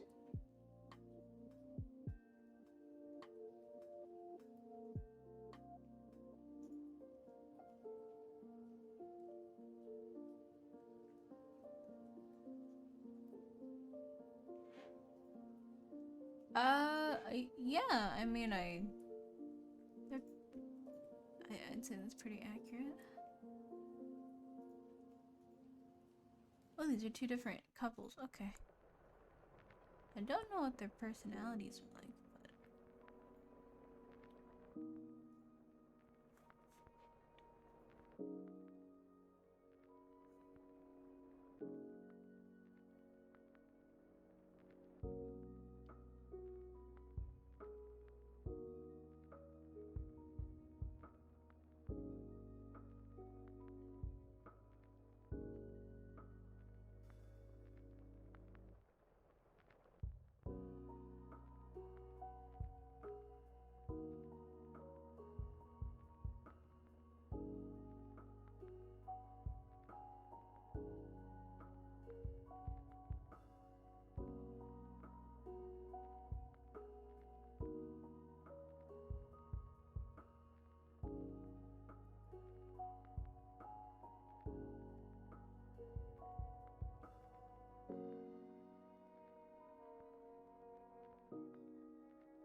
I do love how a single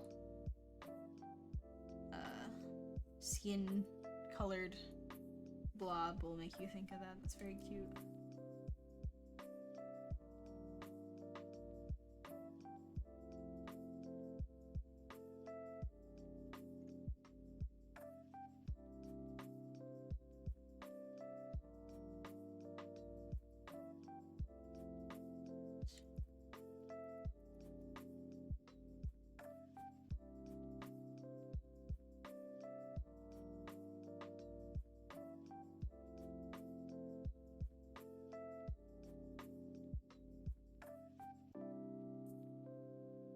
No joke, I think this is probably the easiest fluffy hair has been for me to draw, and that is incredibly infuriating.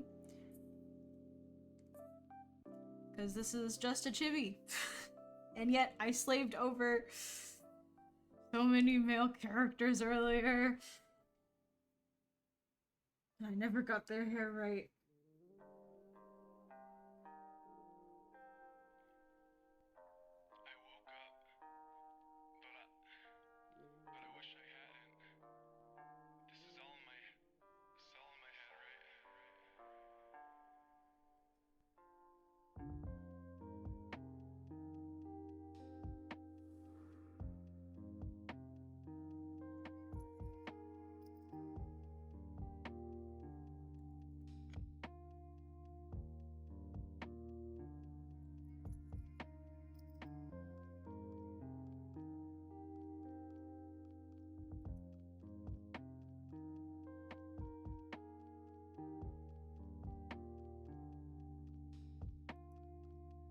I mean, I will still complain about it because I hate drawing it. We're sorry, the number you have reached is not in service. Please check the number or try your call again. This is a recording.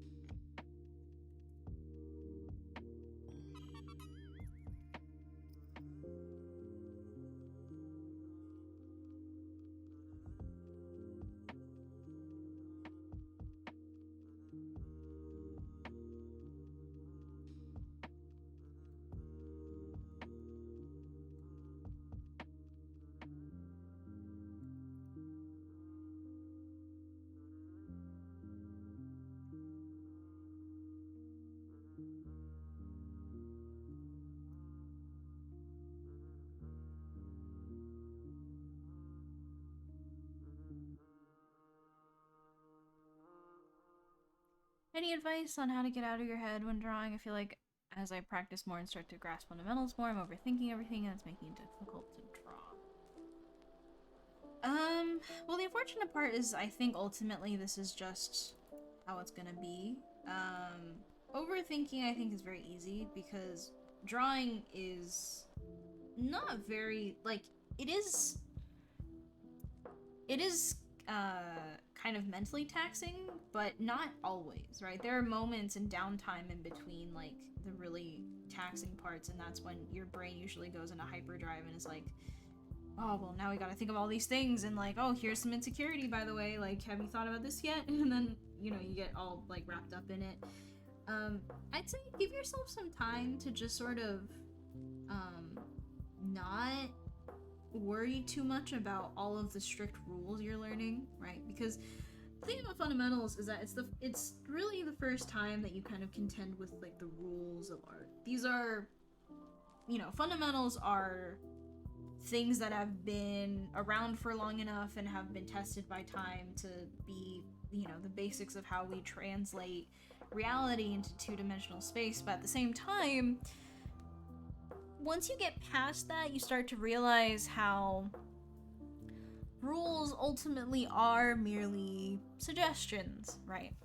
And are only really binding if you have a certain, if you follow a certain, like, kind of style or a certain genre of art. If you don't, like, there's really no reason to, and again, this is like after, you know, you've learned your fundamentals, you recognize all the different ways that you personally would like to break your fundamentals and kind of deviate from them a little bit. Not to say that I don't think it's useful to learn fundamentals, but just that there's a point where you recognize, like, the futility of being super, a big stickler for the rules. So I'd say, like, while you're learning, try to take some time for yourself to really, like, either experiment, give yourself the opportunity and the grace to, like, fail and not, like, punish yourself for it. Give yourself the grace of, you know, maybe I just want to draw something that's, and you know, pour my heart into it and not care too much about it. Because yeah, there's you know, definitely proper quote-unquote ways to draw certain things, but I think it's good to give yourself leeway to just kind of draw what you want and draw what you need to be able to get through kind of what is ultimately very, very difficult, kind of stressful things to learn, because you are learning how, like, a lot of the rest of, like, kind of the professional world understands reality. It's a lot of pressure, and the only way you're really gonna get through it is to kind of recognize that, one, this is like just a part of kind of improving. It's a part of learning, and that there is always time and space and room for you to be a super stickler for the rules. But if you want to kind of, like, take a break from all of that, you should. Because, you know, all this stuff is going to, like, it's gonna be here regardless of, you know, whether or not you pay super close attention or are, like, really faithful to the stuff you're learning. You can take a break and just kind of, like, draw for fun. Try to not think about, like, oh, and if anyone's gonna see this, if anyone's gonna judge you, if this is, like, proper art techniques or whatever. Because yeah, there's always time to be critical of your work, but you should try to carve out time in which you're kind of just, you know, putting lines down and trying more so to enjoy what you're drawing over how you're drawing it, right? But I will say overthinking is kind of just the nature of the beast. It's something you kind of slowly begin to loosen up on in around the time where it's kind of already a little too late. You've spent so much time being worried about this that to not think about it and to not like have this be a major part of your life is sort of like, oh wow, it would have been nice if I didn't feel this, or I felt this way, felt more loose about this like years ago when I was stressing out, you know, over fundamentals and stuff. But you're really just gonna have to, you know, take some distance, give yourself a little bit of a break when you find yourself really overthinking it, and then coming back to it when you feel a little bit more in control of like what your art is basically at, where your art's at, where your skills are at, and give yourself the grace of being wrong purposefully. Give yourself the grace of not holding yourself to too high of a standard too early, because a lot of this stuff you learn over time. You learn as you work, as you draw, as you improve. And some things that don't make sense to you now will make sense to you sometimes when you're just older and like far more mature and have like a much better, looser, or maybe even grander understanding of things. You can never really tell. Yes, practice. Try to practice not practicing.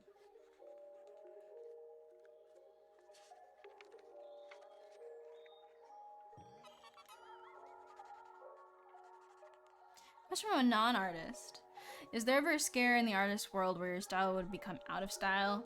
I mean, I think people generally are usually pretty worried about being,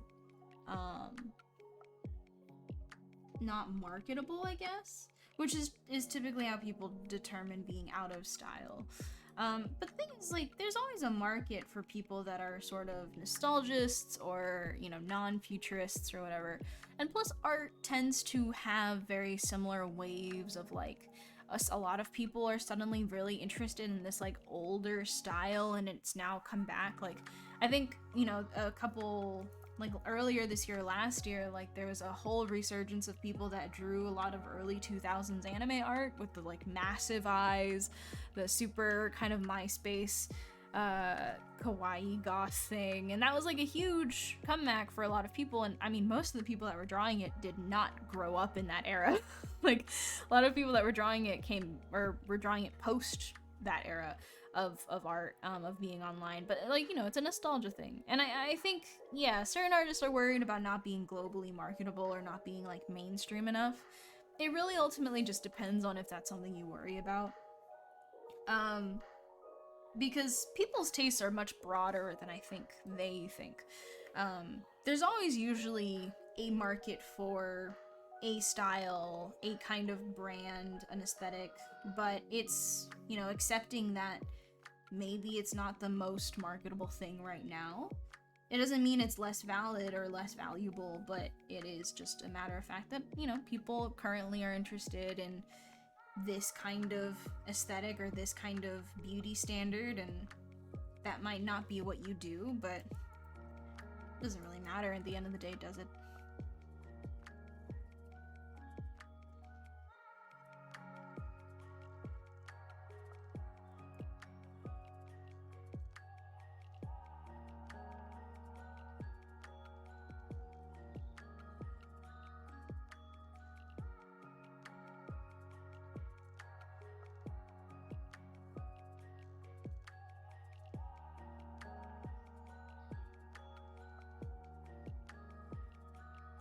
Pet Peach. I wonder if I can tell Gary to pet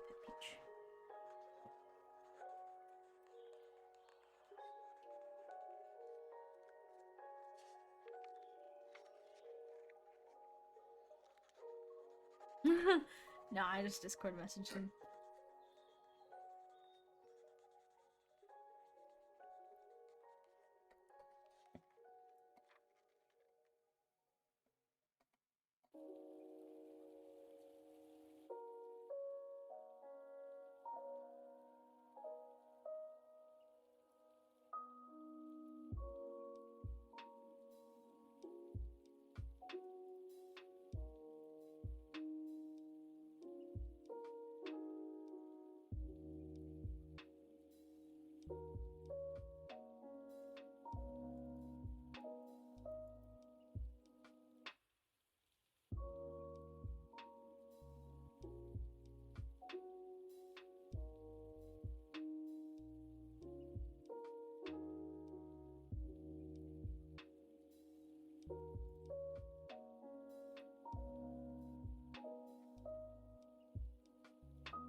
Yeah, that sucks.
Hello.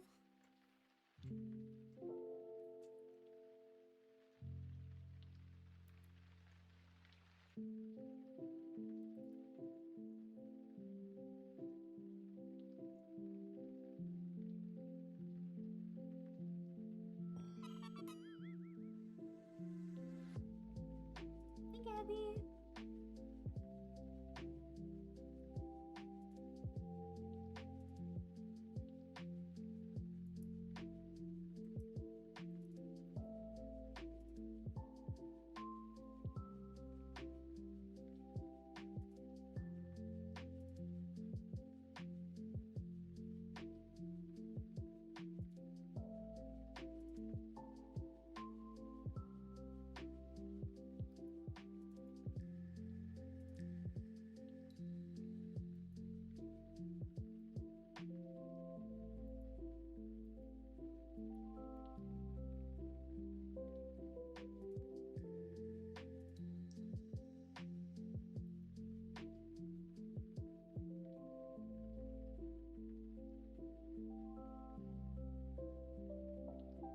Hey, Silver Soul.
Say I have a Herman Miller, and I'm not like the most like happy with it.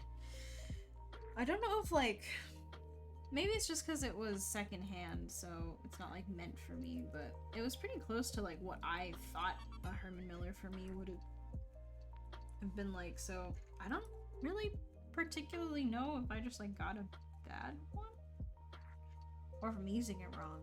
That's all another thing.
Planning to pursue art as a career, but my parents are really against it, although I can't imagine a career doing anything else. Do you have any tips on how to deal with the situation? None from my personal experience. If they're worried about you not making enough money, right? Which is typically, I think, the worry for a lot of parents. They should understand that, like, depending on what you go into, right? Because, like, my parents wanted me to go into art. That was, like, my only career path. But I was the one that made the choice to go into a route that was financially sustainable. You know, there's a lot of, like, games is not necessarily, it's not necessarily the most, like, I guess, reliable, just because of, you know, it depends on the size of your company and like sales and whatnot, but generally you can get pretty consistent, decent salaries in games doing art than you would from what I think a lot of people assume is like the quote-unquote career for artists. You know, that's like you can get a solid like 100K plus salary doing art consistently. That can just be like your career salary like level.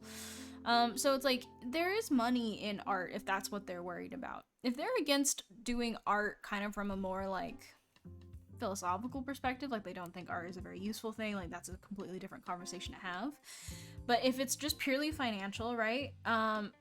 If they understand that you don't intend to like make art just for art's sake, that you actually do want to go into a path that is financially stable, like there are options. You can be fully employed at a studio and make upwards like from 70K is I think a pretty typical starting salary at like a mid to like a AA to AAA studio as a junior artist.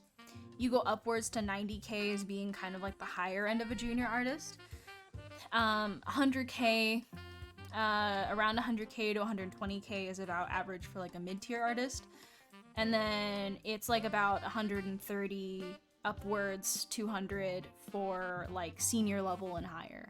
And these are at like AA, AAA, right? AA tends to be slightly lower, AAA tends to be higher. So it like I'm talking only from games perspective because I don't really know how salaries work in other careers, but like there is pretty solid, significant like data in terms of artists being able to make pretty good money. But you know, it's granted that like the work that we do is typically not accounted for necessarily in our salary. We do a lot of unaccounted for work through overtime or through crunch. So, you know, there's a level of like work being kind of a heavy burden. But it's not like the money is not there, right? So yeah, if that's not really something that's viable in the country you live in, you have to consider whether or not you're willing to move. Yeah, salary does vary a lot from location to location. You have to consider whether or not you're willing to work overseas, right? And whether or not you're willing to, if you're gonna do freelance, there's a lot more work involved in trying to keep a stable salary. Or not salary, but even stable income, but it is not impossible, right? But it is a lot of work. And that's kind of the main thing is like, I can't necessarily disagree with your parents just because art is very, very mercurial. There's a lot of different ways that it can fall apart and a lot of different ways that it can go very well. And it's really dependent on your ability to kind of like get into spaces where you're getting clients from a certain type of like a certain like perspective, a certain kind of budgetary expectation. You're you know, trying to land positions maybe in places overseas or even places that are you know, they are willing to let you do remote work, but they are, you know, settled in overseas. yeah, I'll finish off this one. It's just another chibi couple. But yeah, so, you know, I can't say with total confidence, like, no, like, you know, they shouldn't be worried about it, because it's valid, right? It's valid to be worried, because art for the longest time has never been a thing that had a lot of upward mobility. The reason why people say that, like, you know, you should be an engineer or doctor is because those have very, like, common stories about upward mobility. But being able to make good money being an artist is not very common. It's not very new. You hear a lot of stories about artists struggling because a lot of people's idea of what an artist should be is pretty varied, right? The modern artist can work for a job, a studio, an employer, just like any other person, and get the same kind of salary and benefits, and it's actually quite normal. It's quite similar to what other people experience doing any other job. And they can have very competitive salaries to those of an engineer or doctor, depending on what kind of situation they're in, what studio they work for, what job they have. So it's more of a misconception about the modern artist, but also it's not necessarily inaccurate for artists that don't manage to get themselves to a position with a consistent, like, you know, company that has classic employee benefits and stuff, because not every company is like that. That's absolutely the case. But, like, you know, it's like both things can be true at once, right? Art is incredibly, or does not have the same, I guess, like, classic associations or connotations or affiliations when it comes to being a stable career, but that doesn't have to be true anymore. And I'd say you should have the conversation with your parents, because they will be probably paying for your education, I assume. If they don't, then that's a completely different conversation to have. If this is like them saying, like, we won't pay for your education if you go to art, like, it's not a bad thing to get a degree doing something else, so that they can help pay for your education.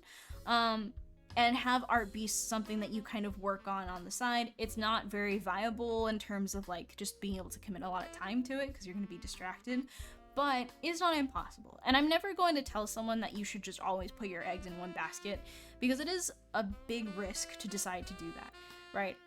For someone like me who has chosen to do art, and I don't have any other options, there's a level of desperation that I've had my whole life about it. But you know, I'm also coming from a different perspective of where art was the expectation for me from my family. So in a way, like, I didn't want to do art in the beginning, but because they had a very cavalier kind of perspective about it, I had to figure out a way to make that viable in the modern era, and that was by choosing to work in the intersection of business and tech, and art, which is games, right? So I chose to work in games. My parents wanted me to do, like, classic art, which I did not want to do because I knew how fickle the fine art and gallery kind of sphere is. And you're just going to have to figure out for yourself, because again, they're saying this, but this is your life that is kind of at stake here, right? If you don't think there's anything else you'd want to do other than art, you have to figure out how to just continue to survive. If your parents are like lording this over you with, like, oh, you know, you have to do this or else we're not going to pay for your education, we're not going to support you, we're not going to house you, like, that's a question of survival. It's not even a question of, like, oh, should I, you know, do this career? And you should play to survive, right? That's the thing. But also decide whether or not you're willing to take the risk. You're willing to go for art professionally for a job, then there's a lot of commitments that you have to make when it comes to job hunting within an art sphere. You have to get your portfolio together, you have to really work on your craft, your skill set, and that's a lot of investment, both in time, money, and just kind of effort. And if you decide that you want to do that, then you have 100% my support, even if you don't have your parents or the people around you. There's quite a lot of artists that are in your position right now. But I wouldn't necessarily blame them for saying that jobs like engineer, doctor are better, or that, you know, art is unreliable or it doesn't make money, because it is kind of true, just as it is not true at the same time. So basically what this wraps down to is, like, ultimately you have to decide, what are you willing to do in order to keep art as your primary thing in your life? Because art can be a hobby and still be a very fulfilling aspect of your day-to-day, but if you want this to be your career, then there's commitments you have to make, which is, you know, carving out the time in your life to make a portfolio that is competitive in terms of being a viable kind of portfolio for a vendor. If you're going to do freelance, you'll be a vendor basically. So like an individual who has marketable skills that you can kind of try to put in front of recruiters, people looking for outsourced work, that kind of a thing.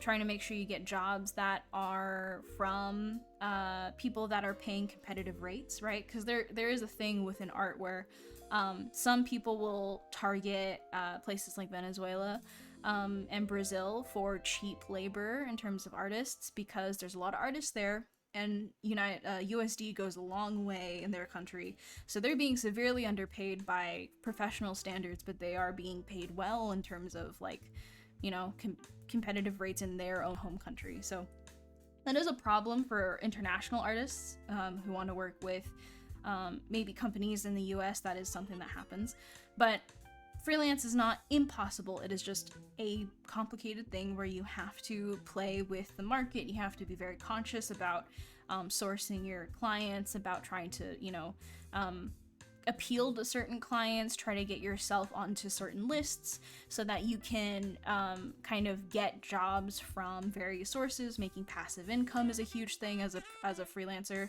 Even as like a employed artist, having a passive income is also a really good idea. And some people make money through small businesses, they make money through making content, right? Or finding employment at a established company is also another way. That's the path that I chose in the past couple of years, because I decided that like I want to be working somewhere with you know, a solid salary that I can account for, because I was moving forward with like a bunch of stuff, and I wanted to have a much more consistent like income stream, revenue stream. So I decided to go with the more corporate route, which means I accept the liabilities and the complications that come with that, which there are a few. And those were choices that I made because I decided that was how I wanted to go about things. But you know, this is all to say your parents and your family and whatnot are both incorrect and correct at the same time. But you have to understand that this is your future that you're talking about here, right? Ultimately, they may or may not continue to be in your life, and therefore you have to consider whether or not their opinions about this are going to have as severe an or if their opinion should sway you, and how big of an impact that opinion is going to have. Because ultimately, if you decide for yourself that you want to do this, that is not something that you can, it's not something that you can, like, I don't know, it's just like, if this is something you really want to do, you're just going to have to accept the complications that come with that decision, right? That's ultimately all you can do, is choose with the kind of laying all the facts out in front of you, figuring out like, hey, these are truths about me. I really care about this. This is something I actively want to make my career. I have these limitations in terms of where I live and the family around me, and maybe limited access to education. So with that, in terms of like arts education, right, you might not have like an art school there. So like, you know, with all those things said, right, then you have to make kind of an act accordingly with that. Whether that be trying to strategize ways to diversify your income as an artist, as opposed to just trying to do like just commissions, or just applying to places, considering whether or not you're willing to move internationally, considering whether or not there are places around you that are like, you know, it's like a burgeoning kind of industry. Whether or not you're working in games, you could also work in animation or illustration.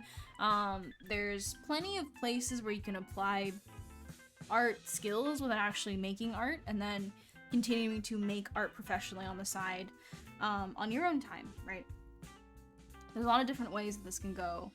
The most important thing though is to understand that like there are reasons why people believe certain things about art and artists and the efficacy of having a career in art. More important than that though is to understand that if you decide that you want to do this, there are pros and cons to kind of both like directions. And you just have to accept that it is going to be difficult given the nature of the fact that you don't live in a country that has a super strong, well-supported arts kind of like industry, and that you might have to seek international either employment or freelance work or whatnot. But it is not impossible. And people have made it work. People have made decent income, consistent income doing what you might have to do. And it is definitely financially viable. It might be stressful at times if you aren't able to, you know, have a salary as opposed to like an actual job when it comes to like engineer or doctor in comparison, right? If you don't have employment benefits or whatnot, like freelancers do have to take care of a lot of that themselves. But if you can find employment, or if you do decide to go to a freelancer, like those are all viable ways to engage with art as a career. So I'd say like don't allow the kind of pressures of other people to sway you away from it, but do understand where that pressure is originating from, where the fear is coming from, because it's not unfounded. It might be a misunderstanding. And understand that ultimately these are still choices that you have to make about your life, because you're the one that's going to live it. They're not going to be there for every second of it, but you are. So you have to make choices that fit with what you understand to bring value to your life, to bring like that kind of like additional value, or even just like stuff that makes you happy, right, to do. And it seems like you want to do art as your career, you want to make art as your career. You're just going to have to do the research about how people in your position have made it work. I can't say that I really can give you all of those answers, because I don't think I share your position, and I think it'd be very presumptuous of me to try to give you solutions to this when I don't have your experience. But ultimately, like, your parents will have their opinions because ultimately they do want you to be able to support yourself, invest in your future, and to them the only way that that's happened is to go into careers that have a much higher like pay ceiling, salary ceiling. And so, you know, I can't necessarily say that what they feel is wrong, just in the way that what they feel might be outdated, inaccurate, but it's not their fault. Artists are not very good at describing like how it's developed and changed over time. So you have it is not meaningful, I guess, because it's, you know, how meaningful are thoughts and prayers, but you have my support in terms of continuing to pursue art, because I think it is an incredibly rewarding career to go into. But I don't necessarily disagree with your parents in terms of like, it is hard and it is complicated, you just have to rise to the occasion, right? And I will say that you can make a viable income making art in a lot of different ways, but it is very much dependent on the choices that you make, and the time and effort that you invest in yourself and your skills and your portfolio. Okay, I'll finally like draw. Sorry. That was like something where I'm like, I really should just focus on what I'm saying and not this stuff. Cintiq, thank you for the raid. It's been a while. I hope you've been good. Really stressful for me for a couple years, but I think I have a better grasp on your situation now. Yeah, like, I have absolute faith, right, that you'll make the best decisions that you can for yourself. But just you know, I understand what your parents are saying, but I think the feeling of wanting to make art is not something that you should overlook lightly, because that is impossible to cultivate in someone without them already wanting that for themselves. So the fact that you want to do it is already incredible. It's already like, this is a really valuable feeling to have, a really valuable like drive to have. And I would hate to see someone with that drive be convinced that they shouldn't because someone else assumes that you won't be able to make it work, right? I'd hate to see someone with a genuine passion for it be dissuaded from, you know, going down this path, when I personally think that art as a career is incredibly rewarding, incredibly, it's truly a joy. And I, you know, in my in my one-sidedness would always recommend getting into it, but I understand the complications. But you'll be fine. Make decisions to the best of your ability, and it is absolutely possible to make it work. Especially now in this day and age where we have sort of made an industry out of it. But I believe in your resilience. I believe in your desire and passion to do this, and I think that is something that you should really try to hold on to. It is an incredibly valuable passion and energy to have, that you should really try to capitalize on while you have it.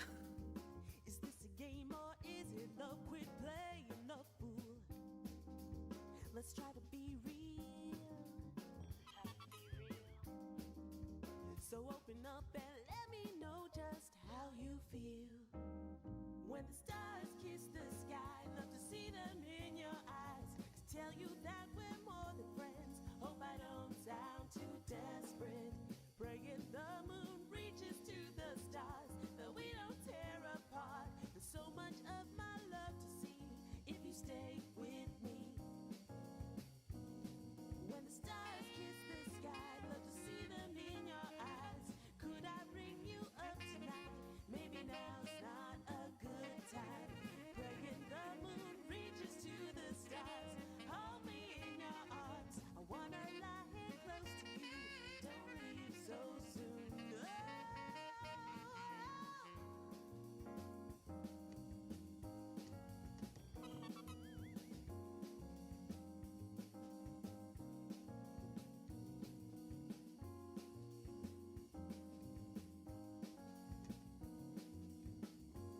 Yeah, I was like, okay, if we're gonna talk about this, like, I gotta focus. I wish I could multitask, but nope. Nope, nope. Nope, nope.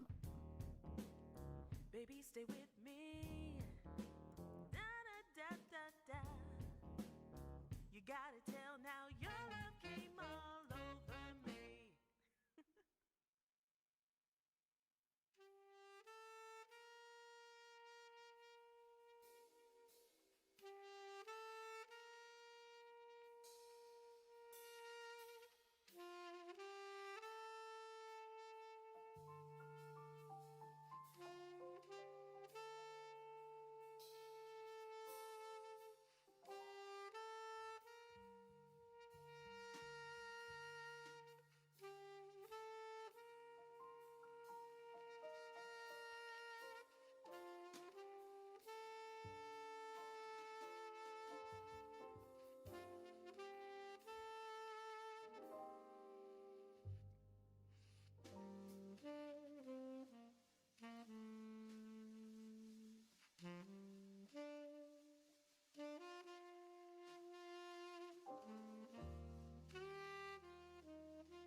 You watched Nope again? How was it? Did you enjoy it? I'm starting to immerse myself in drawing. I'd like to know what your best suggestions for a new artist. What should I start with? Start with what you want to draw, right? Like, I understand people want to know what is like the best path forward when they are getting into drawing. And then unfortunately, I think people, when they start when they're older, they're much more aware of like the idea of doing things properly, of learning right. But I really honestly would impress upon people to remember what it is that got them into drawing, and to revisit them occasionally. If you're just starting out, like, try just kind of drawing whatever catches your interest. Draw whatever is exciting to you, whether or not that's just even copying other artists, right? Because the idea is that you should start to develop this kind of like, you're trying to start the ball rolling. You're trying to get the ball rolling, right? So it's trying to get you to feel that excitement, feel that sort of energy and passion and jump towards the things that you're actually excited about, the things that you're actually interested in. And eventually get to a point where you're like, well, okay, I want to draw, but I want to get better at this, right? I want to be better. That's when you start to target certain things to start developing an idea of like fundamentals. First, you know, putting together a plan for what you want to be working on, what you want to be moving forward with. That's when it's a lot easier. If you're just starting and you have no idea what to do, like, try to remember the reason why you started drawing in the first place, right? Or wanted to draw in the first place. Is it to draw your own characters? Is it to design clothes? Is it to design like mechs or vehicles or whatever? You want to draw guns, or you want to draw like architecture or whatever. It's like keeping that in mind, even just any way that you can get yourself to do it, try it. And at a certain point you're going to feel like, okay, well, I definitely want to do art, but I want to do this better. I want to do this well. And then you can start asking questions about like, okay, well, I want to draw this thing, depending on whatever you want to do, characters, vehicles, environments, whatever. There are different types of fundamentals that you'd want to learn for every specific thing, and it depends on what you're passionate about. So that's when you can start saying, I want to get better at drawing characters. Okay, well, what should I learn when I want to draw characters? I should probably start with trying to learn basic proportions, right? We all have seen people in our day-to-day lives. We are humans, but we don't think about what it means to actually draw something. Just like how people see perspective in their day-to-day life all the time, but when you ask them to draw a house, they always draw it like this. For some reason, they always draw the straight line at the bottom, but then the top of the house is angled, because they've seen these things before, but they've never had to do it. It's not like they don't understand that parallel lines go back in space. It's not like they don't understand perspective, but it's just trying to actually draw something is totally different from knowing it, right? And so once you actually start to draw it, you start to see like, well, maybe I do have to relearn like basic human proportions, because, you know, I've seen humans all my life, but I don't really understand how to draw it. And all these things suddenly flow into your mind of like, oh, well, then I should learn about this, and I should try to do this, and, you know, I kind of want to do this in the future, so I should learn about that. And it makes it a lot easier for that to start rolling into your mind of what you should be working on. And it also helps because, you know, there's a lot of material out there for people just starting to learn, where, you know, there's like YouTube tutorials and like text, like old DeviantArt tutorials of people sharing like, you know, I just started to learn this and this is what I did, and all that kind of stuff. So all this to say, start with what you're excited to draw. Just start drawing whatever you want to draw, because that is going to be kind of your gateway drug to actually being or having the energy to do all the rest of the stuff. Because as long as you have that passion and have that drive, it'll get you through all the super low parts, all of the super, like, you know, I'm so frustrated with this, I can't learn this, I don't know why it's not sticking. Those are gonna come, those are gonna happen, those are gonna affect you every single day, every single week. And if you are very, very passionate about like this thing that you want to learn, it's a lot easier to get through those and survive that.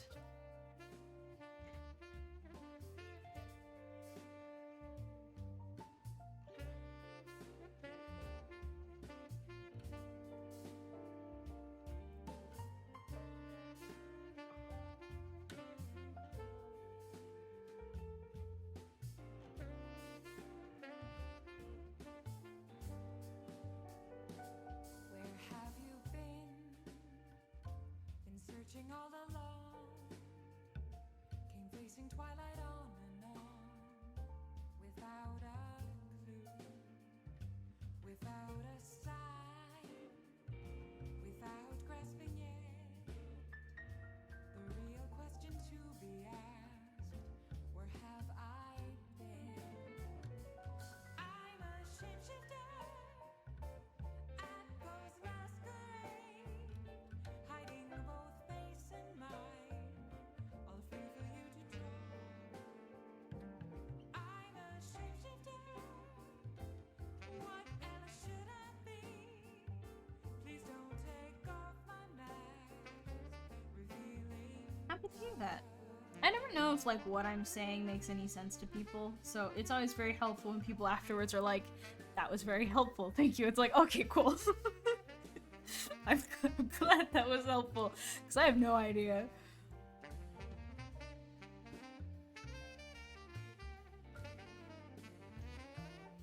So thank you for telling me that it made sense.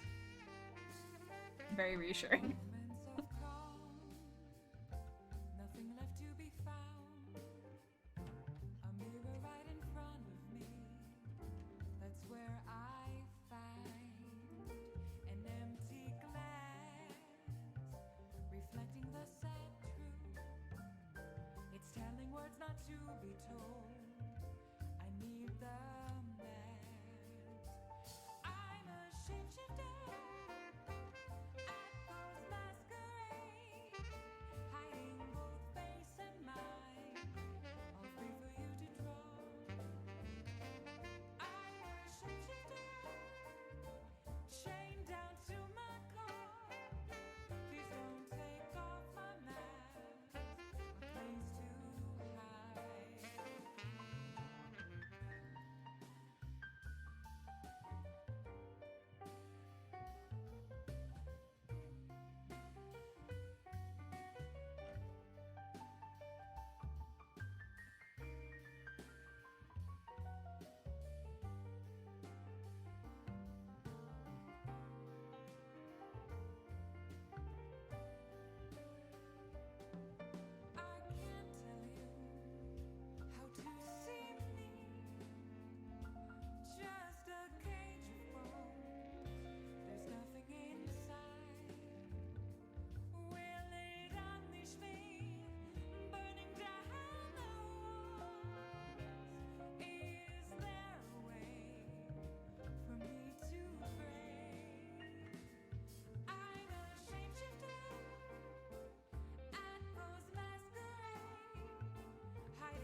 made a big stinky.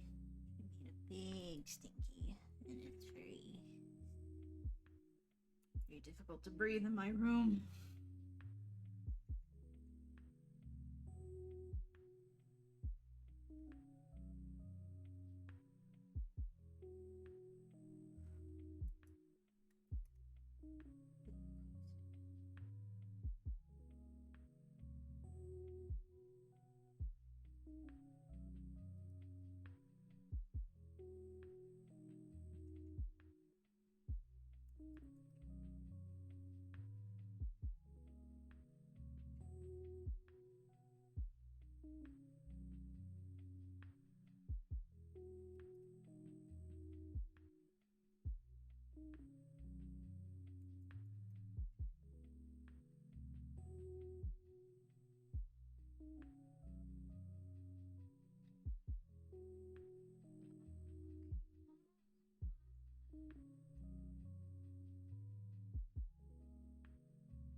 Huh?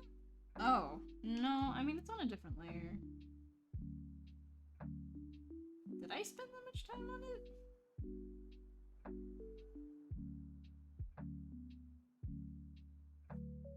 Unaware.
messy hair.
Maybe I'm pressing the wrong.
Okay. Oops.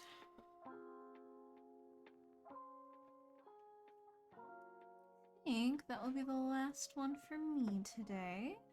Thank you everyone for hanging out. Hopefully, you know, you guys had a good time hanging out.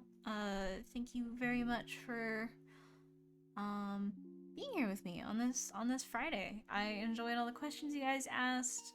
We got some stuff done, so that was cool. And let me see, what week is it? What week is it? So we still got another week of streaming Monday, Wednesday, Friday. So if you want to make it to another stream, Monday and Fridays are at 7 p.m. Pacific Coast time, whatever that is. And then Wednesdays are between 1 to 4 p.m. on 1 to 4 p.m. Pacific. So yeah, I basically won't be able to do it last week of September, but we still have next Monday, Wednesday, Friday. So if you guys would like to come by and hang out once more, make sure to check back on those days. You can join the Discord to get notified when that happens. But otherwise, thank you so much for sticking around. Thank you for hanging out with me. I am always very appreciative of you guys, you know, just choosing to spend your time here.